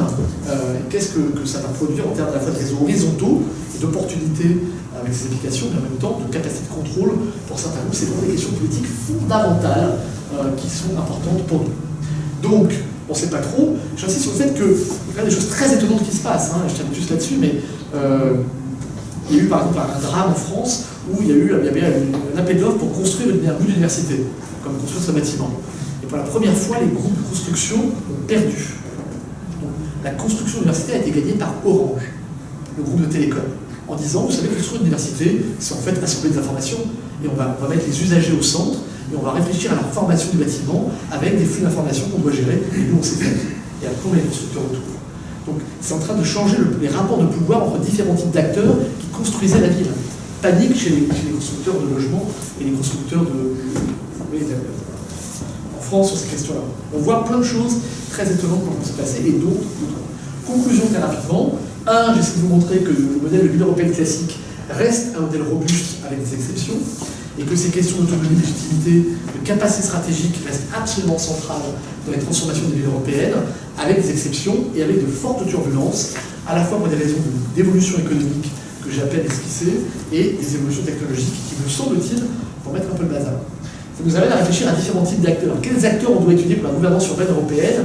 Je n'en suis pas entièrement sûr. On est en train de réfléchir sur qu'est-ce que ça veut dire et quel type d'acteurs. Et en tous les cas, prendre en compte des acteurs non urbains devient de plus en plus central. Et ce n'est pas les usual suspects qui, peut-être, sont en train de donner une direction à ces villes européennes. Ce qui nous intéresse, à ce moment-là, c'est de réfléchir sur justement ces élites, sur ces bases de données. Nous, ce qu'on peut voir, c'est que beaucoup d'élus sont complètement perdus sur les questions de big data. Complètement perdus. Ils ne savent absolument pas comment réguler, comment appréhender ces questions. Donc, il y a vraiment une question de qualification et de compétence qui peut se poser. Et puis enfin, ça invite à réfléchir à une conception de gouvernance qui soit un peu différente, qui soit moins positiviste, qui insiste sur le fait que les questions de gouvernance ne sont pas des processus linéaires, avec des discontinuités dans le temps, avec des intensités très différenciées dans l'espace, entre différents quartiers, différents secteurs, qu'il y a beaucoup de choses évidemment qui sont pas rationnelles, ça on sait bien, qu'il y a beaucoup d'incomplétude dans les mécanismes de gouvernance, et qu'il faut reprendre, mettre au centre de la question ces échecs de gouvernance et ces discontinuités de gouvernance pour comprendre ces processus de gouvernance urbaine et de continuer à travailler sur son activité, d'équipement et d'instruments qui me semble une des manières pour réfléchir à ces questions de gouvernance urbaine. Voilà, so what pour les élites, mais il faut qu'on en discute. Merci beaucoup.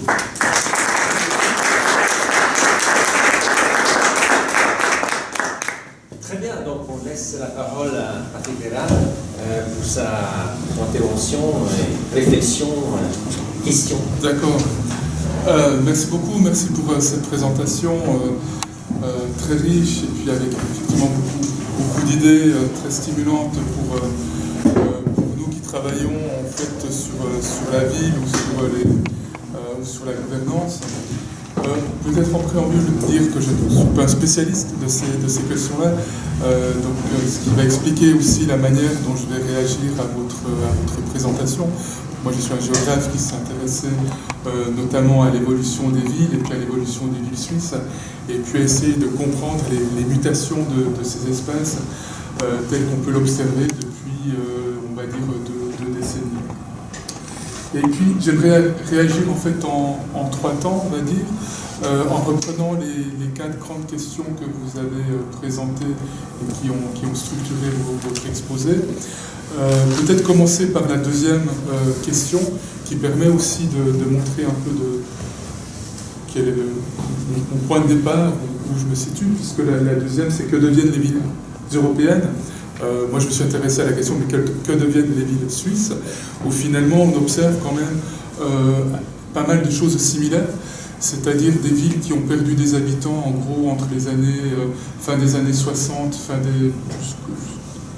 jusqu'au début des années 2000, et avec tout un discours qui peut faire écho à ce que vous avez mentionné, c'est-à-dire une crainte, enfin les shrinking cities, la désurbanisation, le déclin urbain, des villes qui paraissaient assez peu attractives, et puis depuis 15-20 ans, un grand changement, un renforcement de ces villes, des villes qui gagnent à nouveau des habitants, phénomène de réurbanisation, des villes qui attirent, à l'instar des villes européennes que vous avez mentionnées, les personnes hautement qualifiées, les jeunes adultes, les migrants internationaux, et puis avec des changements quand même assez marquants en termes de nombre d'habitants, mais aussi dans le construit.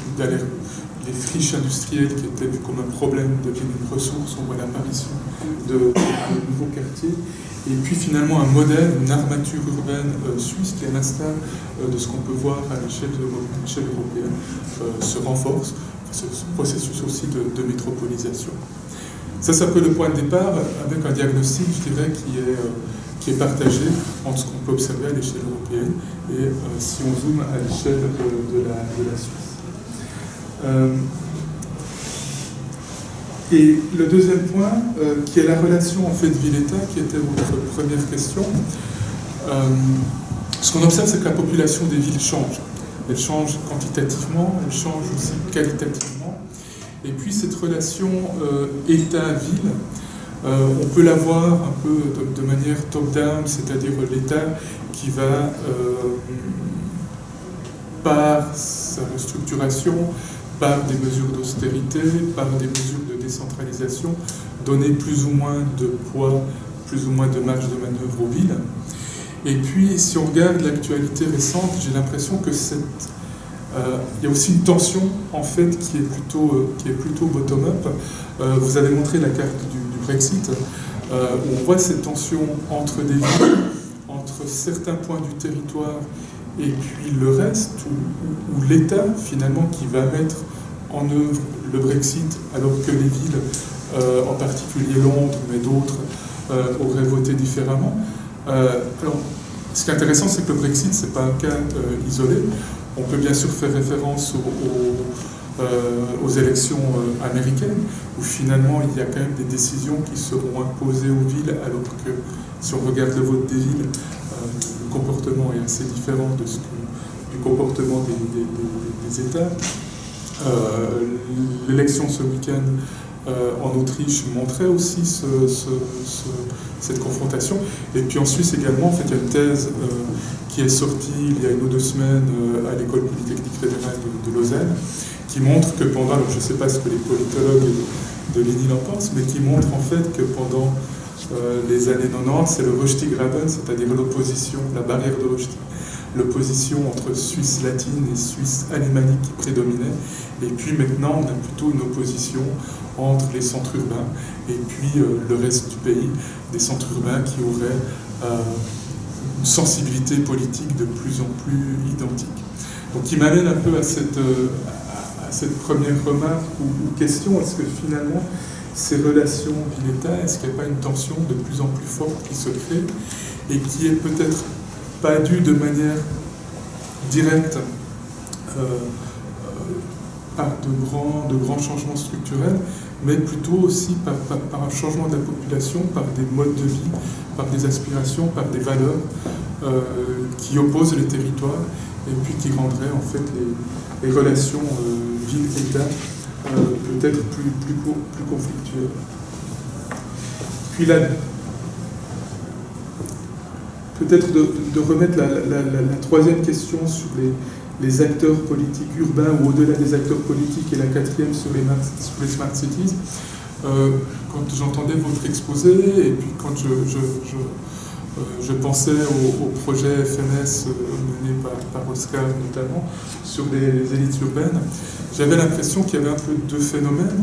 Il y avait des élites urbaines qui sont élues donc dans un certain sens, qui sont ancrées dans le territoire, qui sont ancrées localement, parce qu'elles sont élues au suffrage universel. Donc il y a quand même un ancrage très fort. Et puis peut-être une fixité, si on peut utiliser ce terme.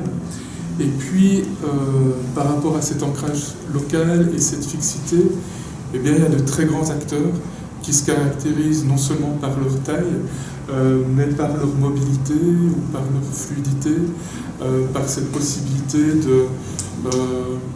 voilà, Orange décide de répondre à un appel d'offres, mais demain, ou le groupe chinois qui a construit le port de Barcelone, finalement, eux ont une carte du monde. Et puis, si ça n'avait pas été Barcelone, ça aurait pu être l'Australie, ou ça aurait pu être... Enfin, ça a été le Pirée, je crois.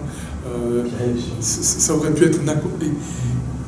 Et IBM, ou Amazon, ou Uber, ou tous ces acteurs, en fait, non seulement sont beaucoup plus grands que les États, ou que en tout cas les États locaux, mais beaucoup plus mobiles.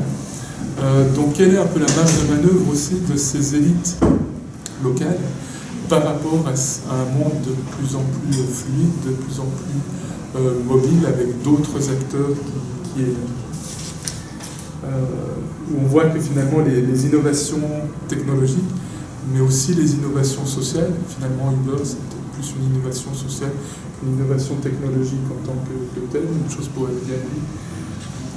Comme, là c'est peut-être une deuxième tension, j'avais parlé de la tension ville-État, mais là il y a peut-être une deuxième tension en termes d'acteurs locaux, ancrés, et puis des acteurs très grands, très mobiles, presque volatiles en fait. Donc voilà un peu quelques éléments de réflexion, peut-être pour lancer la discussion. Merci beaucoup. Vous voulez répondre? Oui, pour ce débat? Non, merci Patrick pour ces commentaires. Ces questions, oui, c'est vraiment... je trouve ça intéressant l'idée que le vote en Suisse, cette division rurale-urbaine devienne plus centrale. C'est évidemment assez clair. Et donc, comme on l'a dit, donc la Britannique, c'était absolument essentiel. C'est vraiment à tel point que dans la négociation aujourd'hui sur ce que fera le Brexit, s'il a lieu, et a priori, il n'y aurait pas lieu, le maire de Londres passe son temps à demander une exception pour Londres et un statut particulier au sein de l'Angleterre pour négocier. Donc, cette tension est vraiment extrêmement forte.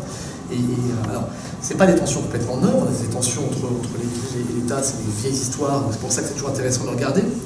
Pour moi, ce qui est intéressant aujourd'hui, pour approfondir, c'est ce que vous avez dit, c'est-à-dire il y a plusieurs choses qui vont en même temps. Donc, il y a cette tension sur l'État qui doit s'occuper de l'ensemble des territoires, et donc on a à la fois des territoires qui protestent. La grande tension en Finlande, j'ai bossé en Finlande à un moment donné, la grande tension c'était les True Finns, donc un peu l'extrême droite finlandaise, contre Helsinki. C'est le truc structurant comme clivage politique. Donc on voit ça un peu partout. Et puis il y avait un bout de conflit qui s'est un petit peu estompé, c'était que à un moment donné, l'Union européenne avait une politique régionale très forte, avait poussé les villes européennes, puis après a abandonné en race campagne, avec Barroso, ils ont complètement arrêté. Donc les villes ont perdu le soutien de l'Union européenne pour aller plus loin dans cette direction-là. Mais en revanche, pour moi, ce qui est un peu nouveau, c'est que, comme je l'expliquais tout à l'heure, les États ont davantage besoin de leur ville. C'est-à-dire que dans les États centralisés, surtout pour les États plus centralisés, si on ne prend pas la Suède, si vous enlevez Stockholm, l'économie suédoise, c'est rien du tout, et de moins en moins. La création de richesse est de plus en plus en train de se faire sur Stockholm. C'est les chiffres que je vous ai montrés. Donc ça veut dire que si l'État ne négocie pas et n'investit pas dans Stockholm, c'est l'ensemble de la Suède qui s'appauvrit. Donc là, il y a une interdépendance où on voit d'un côté des États qui cherchent à appliquer certaines contraintes financières et à diminuer les dépenses locales pour diminuer la dette. C'est le cas par exemple en France, où aujourd'hui les autorités locales sont fortement mises à contribution pour réduire la dette. Et d'un autre côté, les États sont en train de réorienter leur financement vers les grandes villes parce que c'est là que se produit la richesse. Et que si la région parisienne n'est pas hyper productive, et ben l'économie française, elle ne va pas bien du tout. Donc il y a une dépendance des États à l'égard de la dynamique de ces grandes villes. Parce que c'est là que se joue l'accueil de nouvelles populations et le développement économique et la productivité. C'est là que la création de richesse qu'on veut distribuer ensuite est en train de se faire. Du coup, ça rend compliqué ce jeu entre ville et État. Et il y a plusieurs dimensions et on a du mal à voir ce qui est...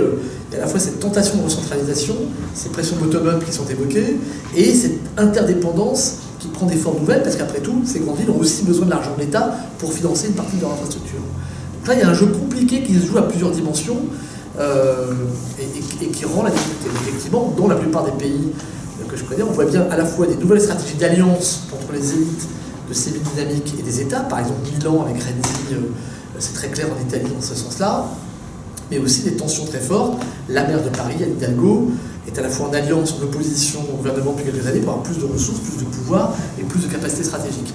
Donc là, il y a un jeu qui est à la fois de tension et de coopération, mais qui aboutit à donner plus de capacités au total aux villes qui ont le plus de succès.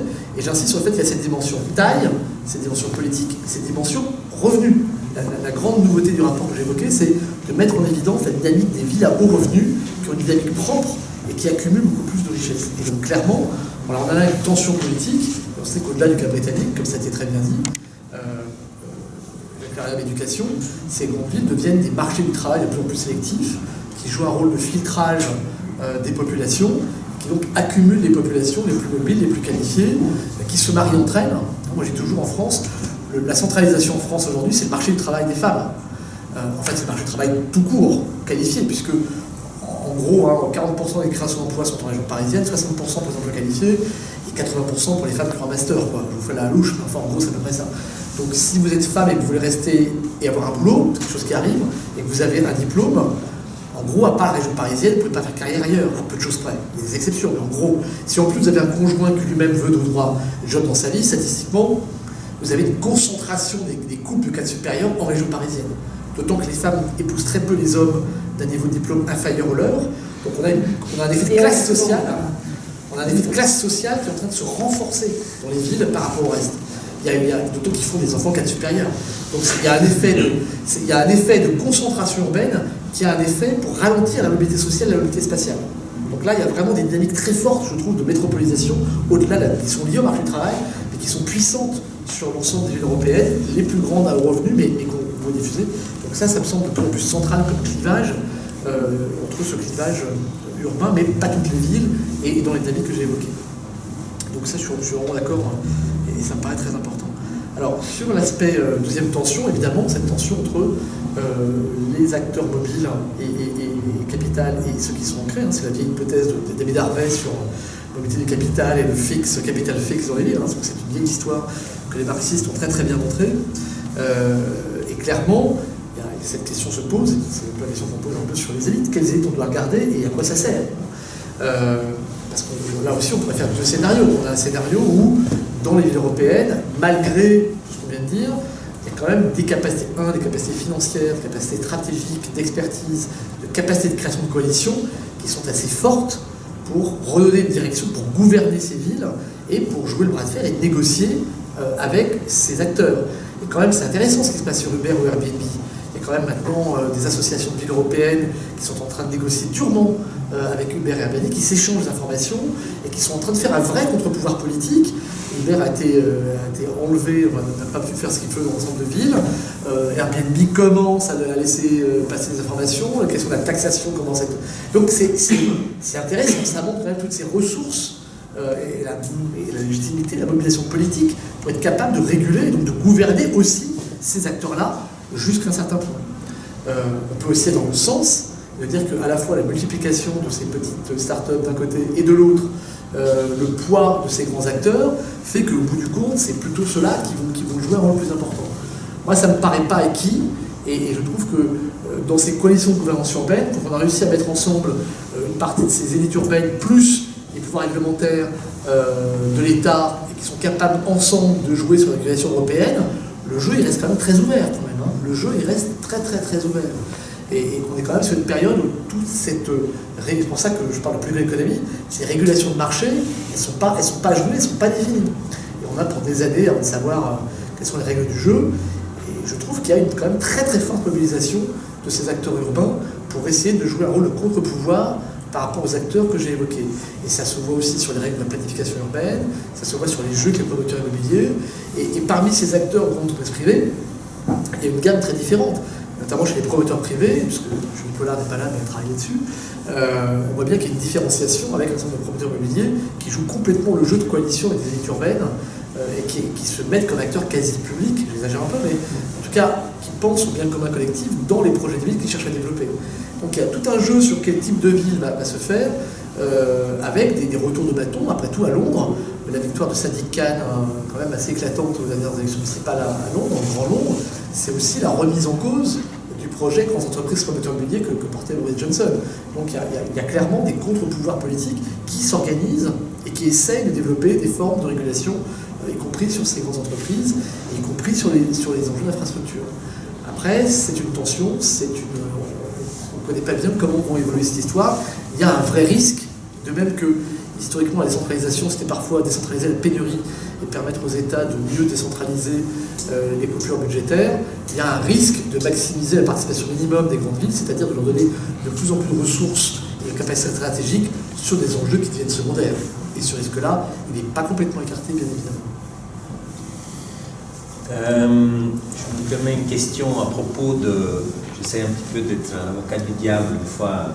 C'est ce que j'ai fait pendant 45 minutes, donc ça me paraît fair play. Finalement, je comprends le fait qu'il y a toute une série d'éléments qui pourraient expliquer la rupture entre un ancien modèle de gouvernement local et une nouvelle gouvernance urbaine, pas seulement pour les arguments que tu avais déjà amenés au milieu des années 90, mais aussi toutes les nouvelles donnes de la digitalisation, de la transformation, de la montée aussi des grandes puissances économiques multinationales, transnationales. Et en même temps, je me dis, si on réfléchit sur le plan, disons, historique, géographique historique, je me demande, l'ancien notable, qui dans les années encore 40 ou 50 avait disons, été le médiateur entre le politique et l'économique au niveau local. Là aussi, il y avait une sorte d'imbrication entre, disons, il était le référent institutionnel, peut-être parce qu'il était élu, c'était une profession libérale, qui avait certes l'ancrage, mais en même temps, si on regarde dans certaines villes européennes où se développait déjà l'immobilier, il y a les grandes spéculations, les grands développements, je pense aux 30 Glorieuses, il était déjà le référent des grandes nouvelles formes de capitalisme immobilier. Il était le trait d'union entre l'extérieur et le local. Il était le trait d'union entre l'économique et le politique.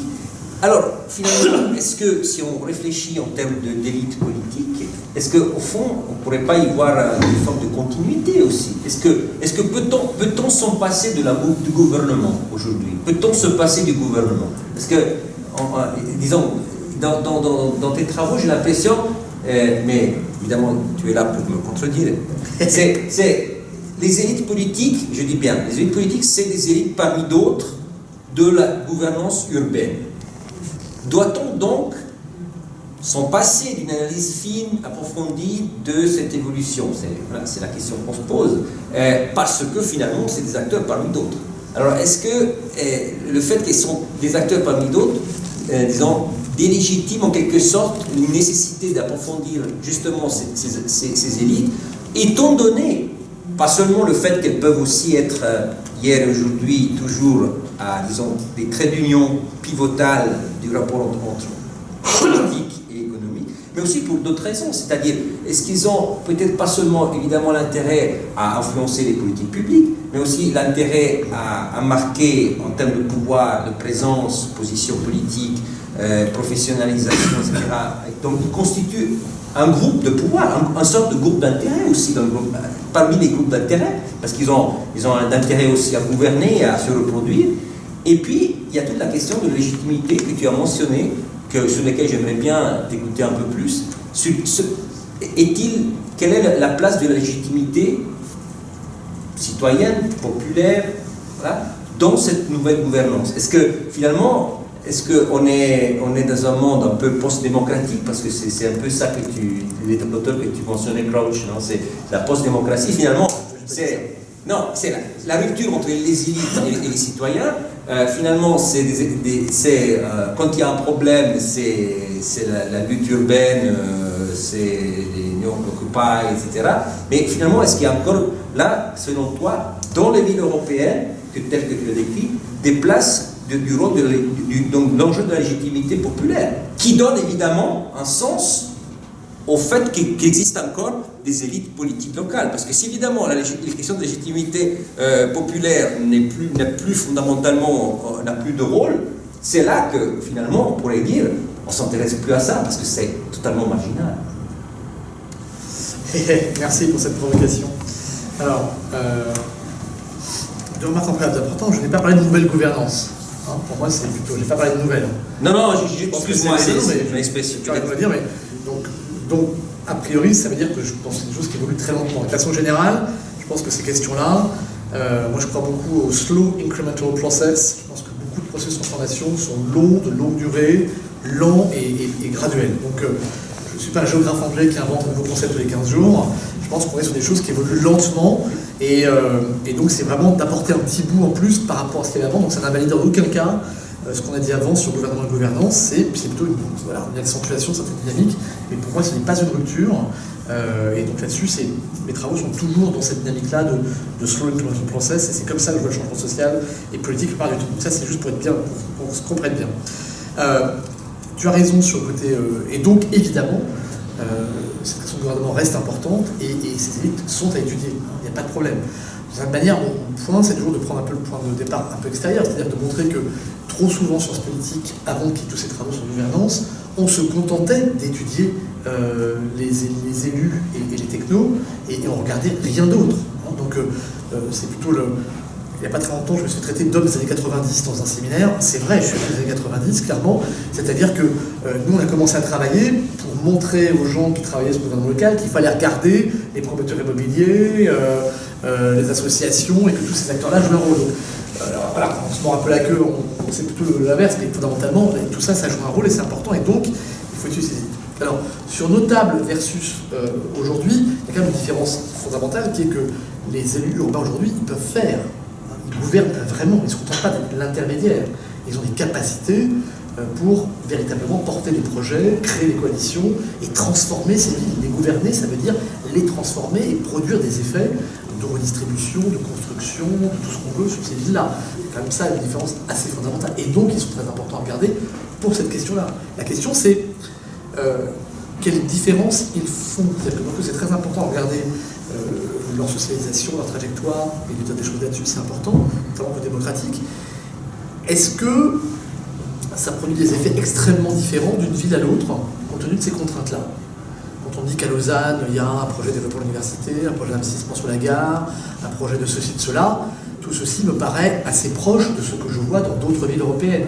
C'est-à-dire que moi, j'ai tendance à penser en sciences sociales, mais c'est ma sociologie, moi, je suis très influencé par les néo-instits, c'est-à-dire que je pense que les processus d'imitation sont toujours beaucoup plus importants que ce qu'on raconte sur les élites locales qui prennent, ou les élites nationales qui prennent des décisions. Je pense qu'il y a beaucoup plus de processus de diffusion, d'imitation, d'isomorphisme, comme on dit chez nous, dans beaucoup de politiques publiques. Ça n'empêche pas que ce soit très important de les étudier.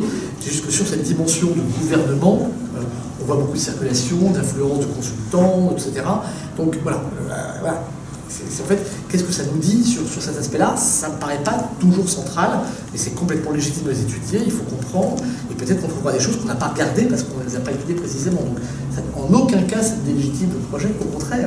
C'est de dire, c'est à vous de pouvoir trouver, en prenant cet angle-là que nous avons abandonné. D'une certaine manière, je dirais que ma génération de gens qui ont travaillé sur ces questions-là, que ce soit en Suisse, en Italie, en Allemagne ou en Angleterre, on a un peu abandonné la question des élites. Et donc il faut nous montrer qu'on s'est trompé et sur quoi ça peut jouer un rôle. Alors il y a deux manières d'y penser, trois. La première, c'est ce que j'ai évoqué sur Géniès à Saint-Ophel, c'est de dire finalement on n'a peut-être pas d'effet d'élite très fort, parce que sur en tout cas ces questions de gouvernance, mais il faut peut-être changer un peu l'échelle et que c'est peut-être plus au niveau des secteurs qu'on va trouver des effets d'élite vraiment très importants. Les travaux empiriques qu'on menait Géniès à Saint-Ophel sur la sécurité sociale et l'armée en France sont quand même assez forts empiriquement et montrent des choses assez claires sur des groupes d'élites qui vont orienter un secteur sur la longue durée. Peut-être qu'on peut reproduire ce type d'idée sur certaines villes et que ça peut produire des effets. Le groupe d'élite autour de Colomb à Lyon, sur 25 ans, on peut vraiment avoir des effets assez clairs, assez différenciés, qu'on n'aurait pas vu dans d'autres cas. Donc ça, c'est la première chose. La deuxième chose, c'est ce que tu évoquais sur Est-ce que c'est des élites? Est-ce que c'est des élites parmi les autres?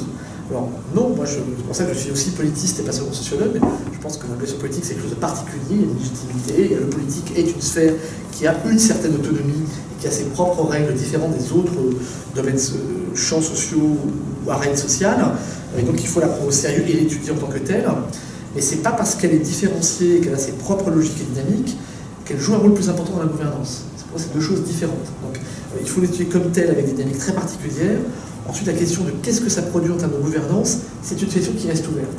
Et c'est là que dans beaucoup de politiques publiques, on voit que c'est un groupe parmi d'autres, mais dans d'autres domaines, on voit des questions qui sont différentes. Donc, je suis dans une position qui est assez similaire de celle de Genscher et Zengel sur le rôle de l'État dans l'autorité politique, qui devient l'administrateur de l'autorité politique, parmi d'autres, mais avec des ressources et une légitimité propre.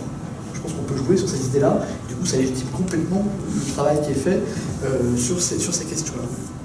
Puis on arrive à la question compliquée de la légitimité, sur laquelle moi je ne suis pas très à l'aise. Beaucoup de collègues travaillent sur le processus de légitimation.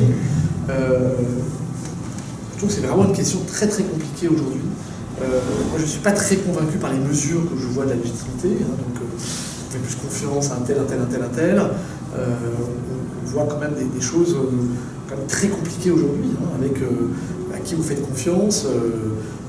Entre des professionnels, des agences, des entreprises privées, on voit des résultats pas très stables, et la confiance dans les élites politiques, elle reste nationale notamment, est très remise en cause, mais on voit aussi un déclin au niveau des élites urbaines dans un certain nombre de pays. Donc ça c'est quand même une question qui reste, la seule chose qu'on puisse dire c'est qu'on ne peut pas prendre ça pour acquis, et se contenter de dire ils ont la légitimité politique, donc plein de choses.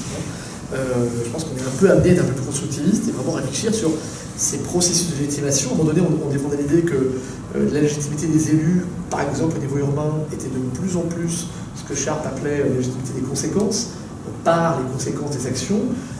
Je crois que c'est une idée qui reste très forte dans les villes, mais ça n'a pas été étudié, mesuré systématiquement, en tout cas pas que je sache. Peut-être que ça a été fait, mais je ne l'ai pas vu. Je trouve que ça mériterait vraiment d'être creusé, c'est-à-dire, est-ce que des élus qui foirent complètement des grands projets urbains, ils sont réélus ou pas? Dans le cas français, on avait un truc qui s'appelait l'effet tramway. C'est-à-dire qu'un élu qui réussit son tramway, il était réélu. Quand il y avait des décalages ou un peu de corruption, en fait, ou un truc qui arrivait trop tard, il perdait les élections. Donc on a vu parfois des effets assez clairs sur ces questions-là. Est-ce que ça reste si clair que ça? Les gens qui travaillent sur les élections, ils disent que c'est quand même pas évident du tout, vraiment pas évident du tout. Donc voilà, je trouve que cette question de légitimité, elle mérite d'être vraiment travaillée très fortement.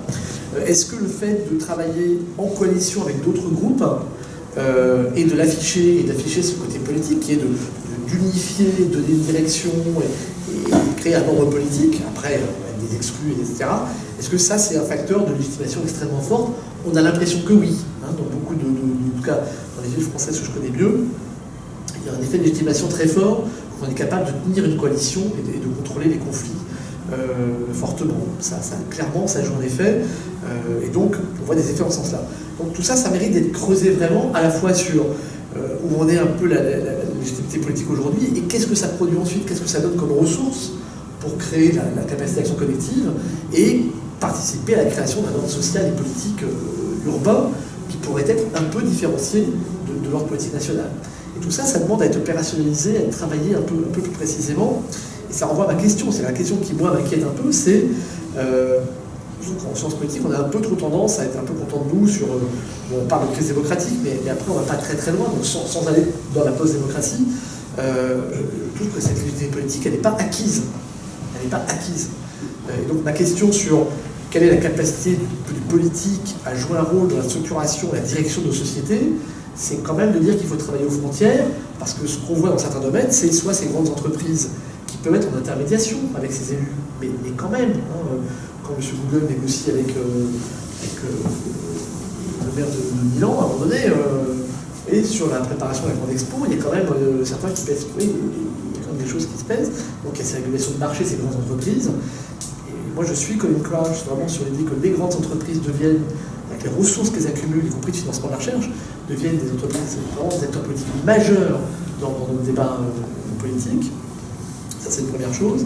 Et donc, ces régulations privées, et puis la façon dont ces sociétés aujourd'hui s'organisent, s'auto-organisent avec différents types de régulations, peut-être qu'on pourrait penser en termes lents, de l'évolution de longue durée, non pas shrinking cities, mais peut-être un rôle un peu moins important du politique dans la gouvernance et dans la capacité à donner une direction aux sociétés urbaines. C'est ça mon hypothèse de travail. J'ai encore du mal à la formaliser, à l'opérationnaliser, mais le travail est là. Donc la légitimité, je la prends par ce biais-là. En tout cas, moi, ce qui me frappe, c'est que, comme ressource politique majeure, cette légitimité politique, elle est toujours là, mais ensuite, il faut voir comment elle est travaillée et ce qu'elle arrive à produire.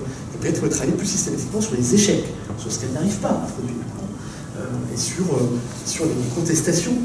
Et peut-être mettre davantage l'accent sur d'autres formes de régulation politique qui jouent un rôle de mobilisation de nos sociétés, et qui peut-être participent moins de la création de capacités d'action collective. C'est dans cette direction-là. Alors, j'imagine qu'il y a des questions, des remarques, peut-être. Oui, André, Marc. Oui, merci pour cette présentation très stimulante. Pour notre projet, tout ça donne beaucoup de pistes. Et puis, je voulais revenir sur un point aussi en partie lié aux élites. Ce que je trouve très intéressant en s'intéressant sur ces villes urbaines, c'est aussi la concentration de certaines contradictions du capitalisme contemporain entre, d'un côté, un dynamisme économique, une croissance démographique, une essor technologique, qui, même dans les villes de taille moyenne européenne, semble aussi plutôt se perpétuer. D'un autre côté, on a aussi, en tout cas dans le cas suisse, sans être spécialiste de politique urbaine, on a des taux de chômage souvent qui sont quand même plus élevés dans les villes, de recours à l'aide sociale, à l'assistance sociale. Donc quand même une certaine polarisation. Après, comment est-ce que ces transformations, disons, se répercutent sur les attitudes électorales? Ça rejoint un petit peu, c'est central par rapport aux propos et aux questions aussi de Oscar, parce que c'est vrai que là il y a une rencontre, et là ça m'intéressait par rapport un peu à vos résultats sur ces cadres supérieurs des villes, quelles attitudes électorales ils ont. Est-ce que ces classes moyennes supérieures du secteur privé, après qu'est-ce qu'elles représentent dans la population active, je ne sais pas exactement, mais quel est leur penchant électoral? Parce que par rapport à l'offre politique des élus locaux, je trouve intéressant de voir dans ces grandes villes comme Paris, Londres, Cannes, Anne Hidalgo, ou encore à Berlin, j'ai l'impression... Madrid, Barcelone... Voilà, c'est des élites progressistes, centre-gauche... ouais, j'ai aussi l'impression, en Suisse, c'est aussi un peu cette tendance. Donc, comment, justement, ces élus de progressistes, ancrés localement, contrairement peut-être à certaines élites du secteur privé qui sont plus mobiles, est-ce que cet électorat plus mobile, hautement qualifié, qu'est-ce qu'il vote un peu? Parce que bon, là, il faudrait aussi distinguer entre secteur public, secteur privé. Je pense qu'il y a des attitudes assez différentes, mais je m'en demandais par rapport à là, comment articuler un peu l'offre politique et puis ces transformations socio-économiques que vous avez soulevées. Et comment ça peut se traduire en termes de résultats électoraux et de profil des élus.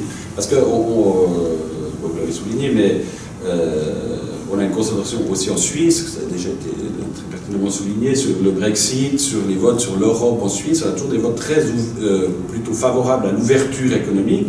Donc les villes sont plutôt en attitude plutôt ouverte à la mondialisation globalement, qui sont plutôt parmi les gagnants, entre guillemets, en tout cas pour une partie. Et puis, dans le prolongement, je me demandais, par rapport à certaines de ces villes, des shrinking villes, shrinking cities, vous avez mentionné un peu quelques exemples dans les pays baltes et puis en Allemagne de l'Est. Qu'est-ce qu'il y a un peu comme rapport de force politique? Qui sont... Est-ce qu'il y a une certaine régularité dans l'orientation politique des élus locaux par rapport à ça? Est-ce que on retrouverait dans ces villes qu'on pourrait qualifier de perdantes, par exemple, des votes anti-Brexit ou des votes extrême droite, droite nationaliste? dans des villes qui connaisseraient une tendance plus minoritaire, mais quand même existante. Voilà un peu quelques pistes aussi aux réactions à cet exposé très stimulant. Merci encore des questions extrêmement intéressantes. Alors, sur le premier point, bien sûr, c'est à la fois les concentrations, des contradictions du capitalisme clairement s'expriment dans ces villes, et on voit des effets de polarisation. J'insiste sur un effet en termes d'inégalité, c'est une des choses qui est assez intéressante quand même sur beaucoup de villes européennes, ou celles qui marchent assez bien là, c'est que, en fait, en termes moyens d'inégalité, il n'y a pas vraiment de croissance. C'est aussi une critique qu'on peut adresser à la géographie critique de mes copains anglais, qui sont toujours là, du libéralisme. En fait, non. Y compris, plutôt en moyenne, c'est parfois même une réduction des inégalités, mais avec des écarts aux extrêmes. Donc la question, c'est est-ce que les extrêmes vont devenir la moyenne, mais pour l'instant, ça tient encore quand même assez bien, avec les populations extrêmes qui sont vraiment très très grandes difficultés. On a une concentration de pauvreté dans toutes ces villes européennes. On a des contradictions très fortes. Donc on ne peut pas dire qu'on a une dualisation systématique des villes européennes. C'est pas ça. Mais on ne sait pas trop ce qu'on va voir. Deuxième chose que je vais préciser, c'est que, c'est toujours le vocabulaire, quand je parlais de croissance des villes moyennes européennes, c'est par rapport aux grandes villes mondiales, c'est-à-dire qu'on est vraiment dans l'échelle, disons 250 000, 3 millions d'habitants, qui sont les villes européennes, le cœur, et c'est elles qui sont en forte croissance. Par contre, les villes moyennes européennes, disons les 50-100 000 habitants, c'est elles qui sont les grands perdants. Et là, on voit vraiment sur tous les indicateurs, sauf celles qui sont proches des grandes agglos, il y a vraiment un déclin relatif extrêmement accentué de ce type de ville dans beaucoup d'endroits européens. Ça me fera le lien juste après. Alors, sur la première question, sur les cas de suite. Donc ça, c'était une enquête qui était vraiment sur des managers qui étaient à peu près à 10% dans la hiérarchie de revenus. C'était pas sur les élites 1%, c'était vraiment à peu près 10%, et qui étaient des gens qui avaient un master, en gros, et qui encadrent des gens dans le public et dans le privé. Et bien, ce groupe-là, qui représente à peu près 10% de la population active, entre 8 et 12%, dans notre enquête, ce qui est intéressant, c'est qu'ils n'étaient pas très distinctifs sur le vote. Ils étaient très distinctifs sur leurs valeurs. C'est un groupe, et pour moi, ça commence à former une classe sociale européenne, c'est un groupe social européen, qui est très différent du reste de la population. En termes de valeurs, ils sont très forts sur le libéralisme économique, très forts. Ils pensent que la globalisation, c'est très très bien. La globalisation, c'est très très bon. Globalization is good for you, il n'y a pas de problème. Ils sont très forts sur le libéralisme culturel. Ils vont à fond là-dessus. Et leurs indicateurs sur globalisation, libéralisme économique, libéralisme culturel sont très très au-dessus de la moyenne des populations. Il y a vraiment un décalage, même par rapport aux cas de moyens, etc. Donc là, le décalage, il est très très fort. Et ils se vivent, dans nos entretiens, on est l'avant-garde de la mondialisation. D'accord ? Et nos sociétés, le problème, c'est qu'ils ne suivent pas. Et c'est bien qu'ils fassent comme nous, on leur dit, parce que nous, on sait bien. Alors, et là, c'est très clair. Le paradoxe étant qu'en fait, ils ne sont pas très mobiles. Le constat de notre enquête, c'est que, en gros, à part un petit tiers, la plupart d'entre eux sont très peu mobiles. Et ceux qui partent à l'étranger, ils partent pas très longtemps et ils reviennent là où ils habitaient avant. Donc, en termes de mobilité transnationale, c'est moyen. Mais ils disent tous, oui, mes enfants, par contre, alors là, eux, ils vont être super mobiles. Alors là, par contre, ça va pas rigoler. Donc, ils préparent la génération d'après. Donc, ils sont dans le terme, c'est pour ça que le livre s'appelait Globalizing Minds, Roots in the City, en anglais. C'était vraiment, en termes d'idées, d'idéologie, de valeurs, ils sont totalement dans la globalisation libérale, pas néolibérale, j'y reviendrai, mais en pratique, c'est moins clair. En termes de vote, c'est beaucoup moins clair. Ils sont plutôt centre-gauche, centre-droite, et ils sont pas. Le modèle pour eux, on insiste beaucoup là-dessus, c'est pas du tout un modèle néolibéral. Ils sont pas du tout sur. C'est pas les Anglais leur modèle. Leur modèle, c'est la Suède. C'est-à-dire pas mal de compétition économique, beaucoup d'efficacité économique, un État-providence et une question d'environnement qui reste importante. Donc leur modèle, c'est plus la Suède que l'Angleterre. Et c'est pas Mme Thatcher. Blair, c'était déjà mieux. Mais c'est plus quelque chose entre Blair et la Suède, avec l'idée de concurrence qui est très forte en Suède aujourd'hui dans le service public, qu'un modèle néolibéral. Donc c'est plus de ce côté-là. Donc c'est des gens qui votent effectivement beaucoup, et donc ils sont très soucieux de leur qualité de la vie. Et du coup, ces élus dont on parle, un peu progressistes, ils vont les garder s'ils donnent, s'ils acceptent d'améliorer leur qualité de la vie, ce qui veut dire aussi un peu environnement, un peu dimension collective. Mais la grosse différence entre les Anglais et les autres, c'est que ces groupes-là en Angleterre, ils sont dans une logique de privatisation. C'est-à-dire qu'ils sont dans une logique de assurance privée, transport privé, école privée, ils privatisent dans cette truc. Nos cas de sup européens, ils ne sont pas tellement dans la sécession de la privatisation. Ils veulent des bons transports publics que eux, ils pourront utiliser. Ils veulent des bonnes écoles publiques Alors évidemment, ils mettront leurs enfants, et c'est possible, pas les enfants d'immigrés, mais ils sont plutôt pour des services publics de très grande qualité pour eux-mêmes. Ils ne sont pas dans privatisation, et ils ne sont pas dans sécession. Et là, il y a une vraie différence avec les Anglais. Et ça, c'est vraiment très intéressant.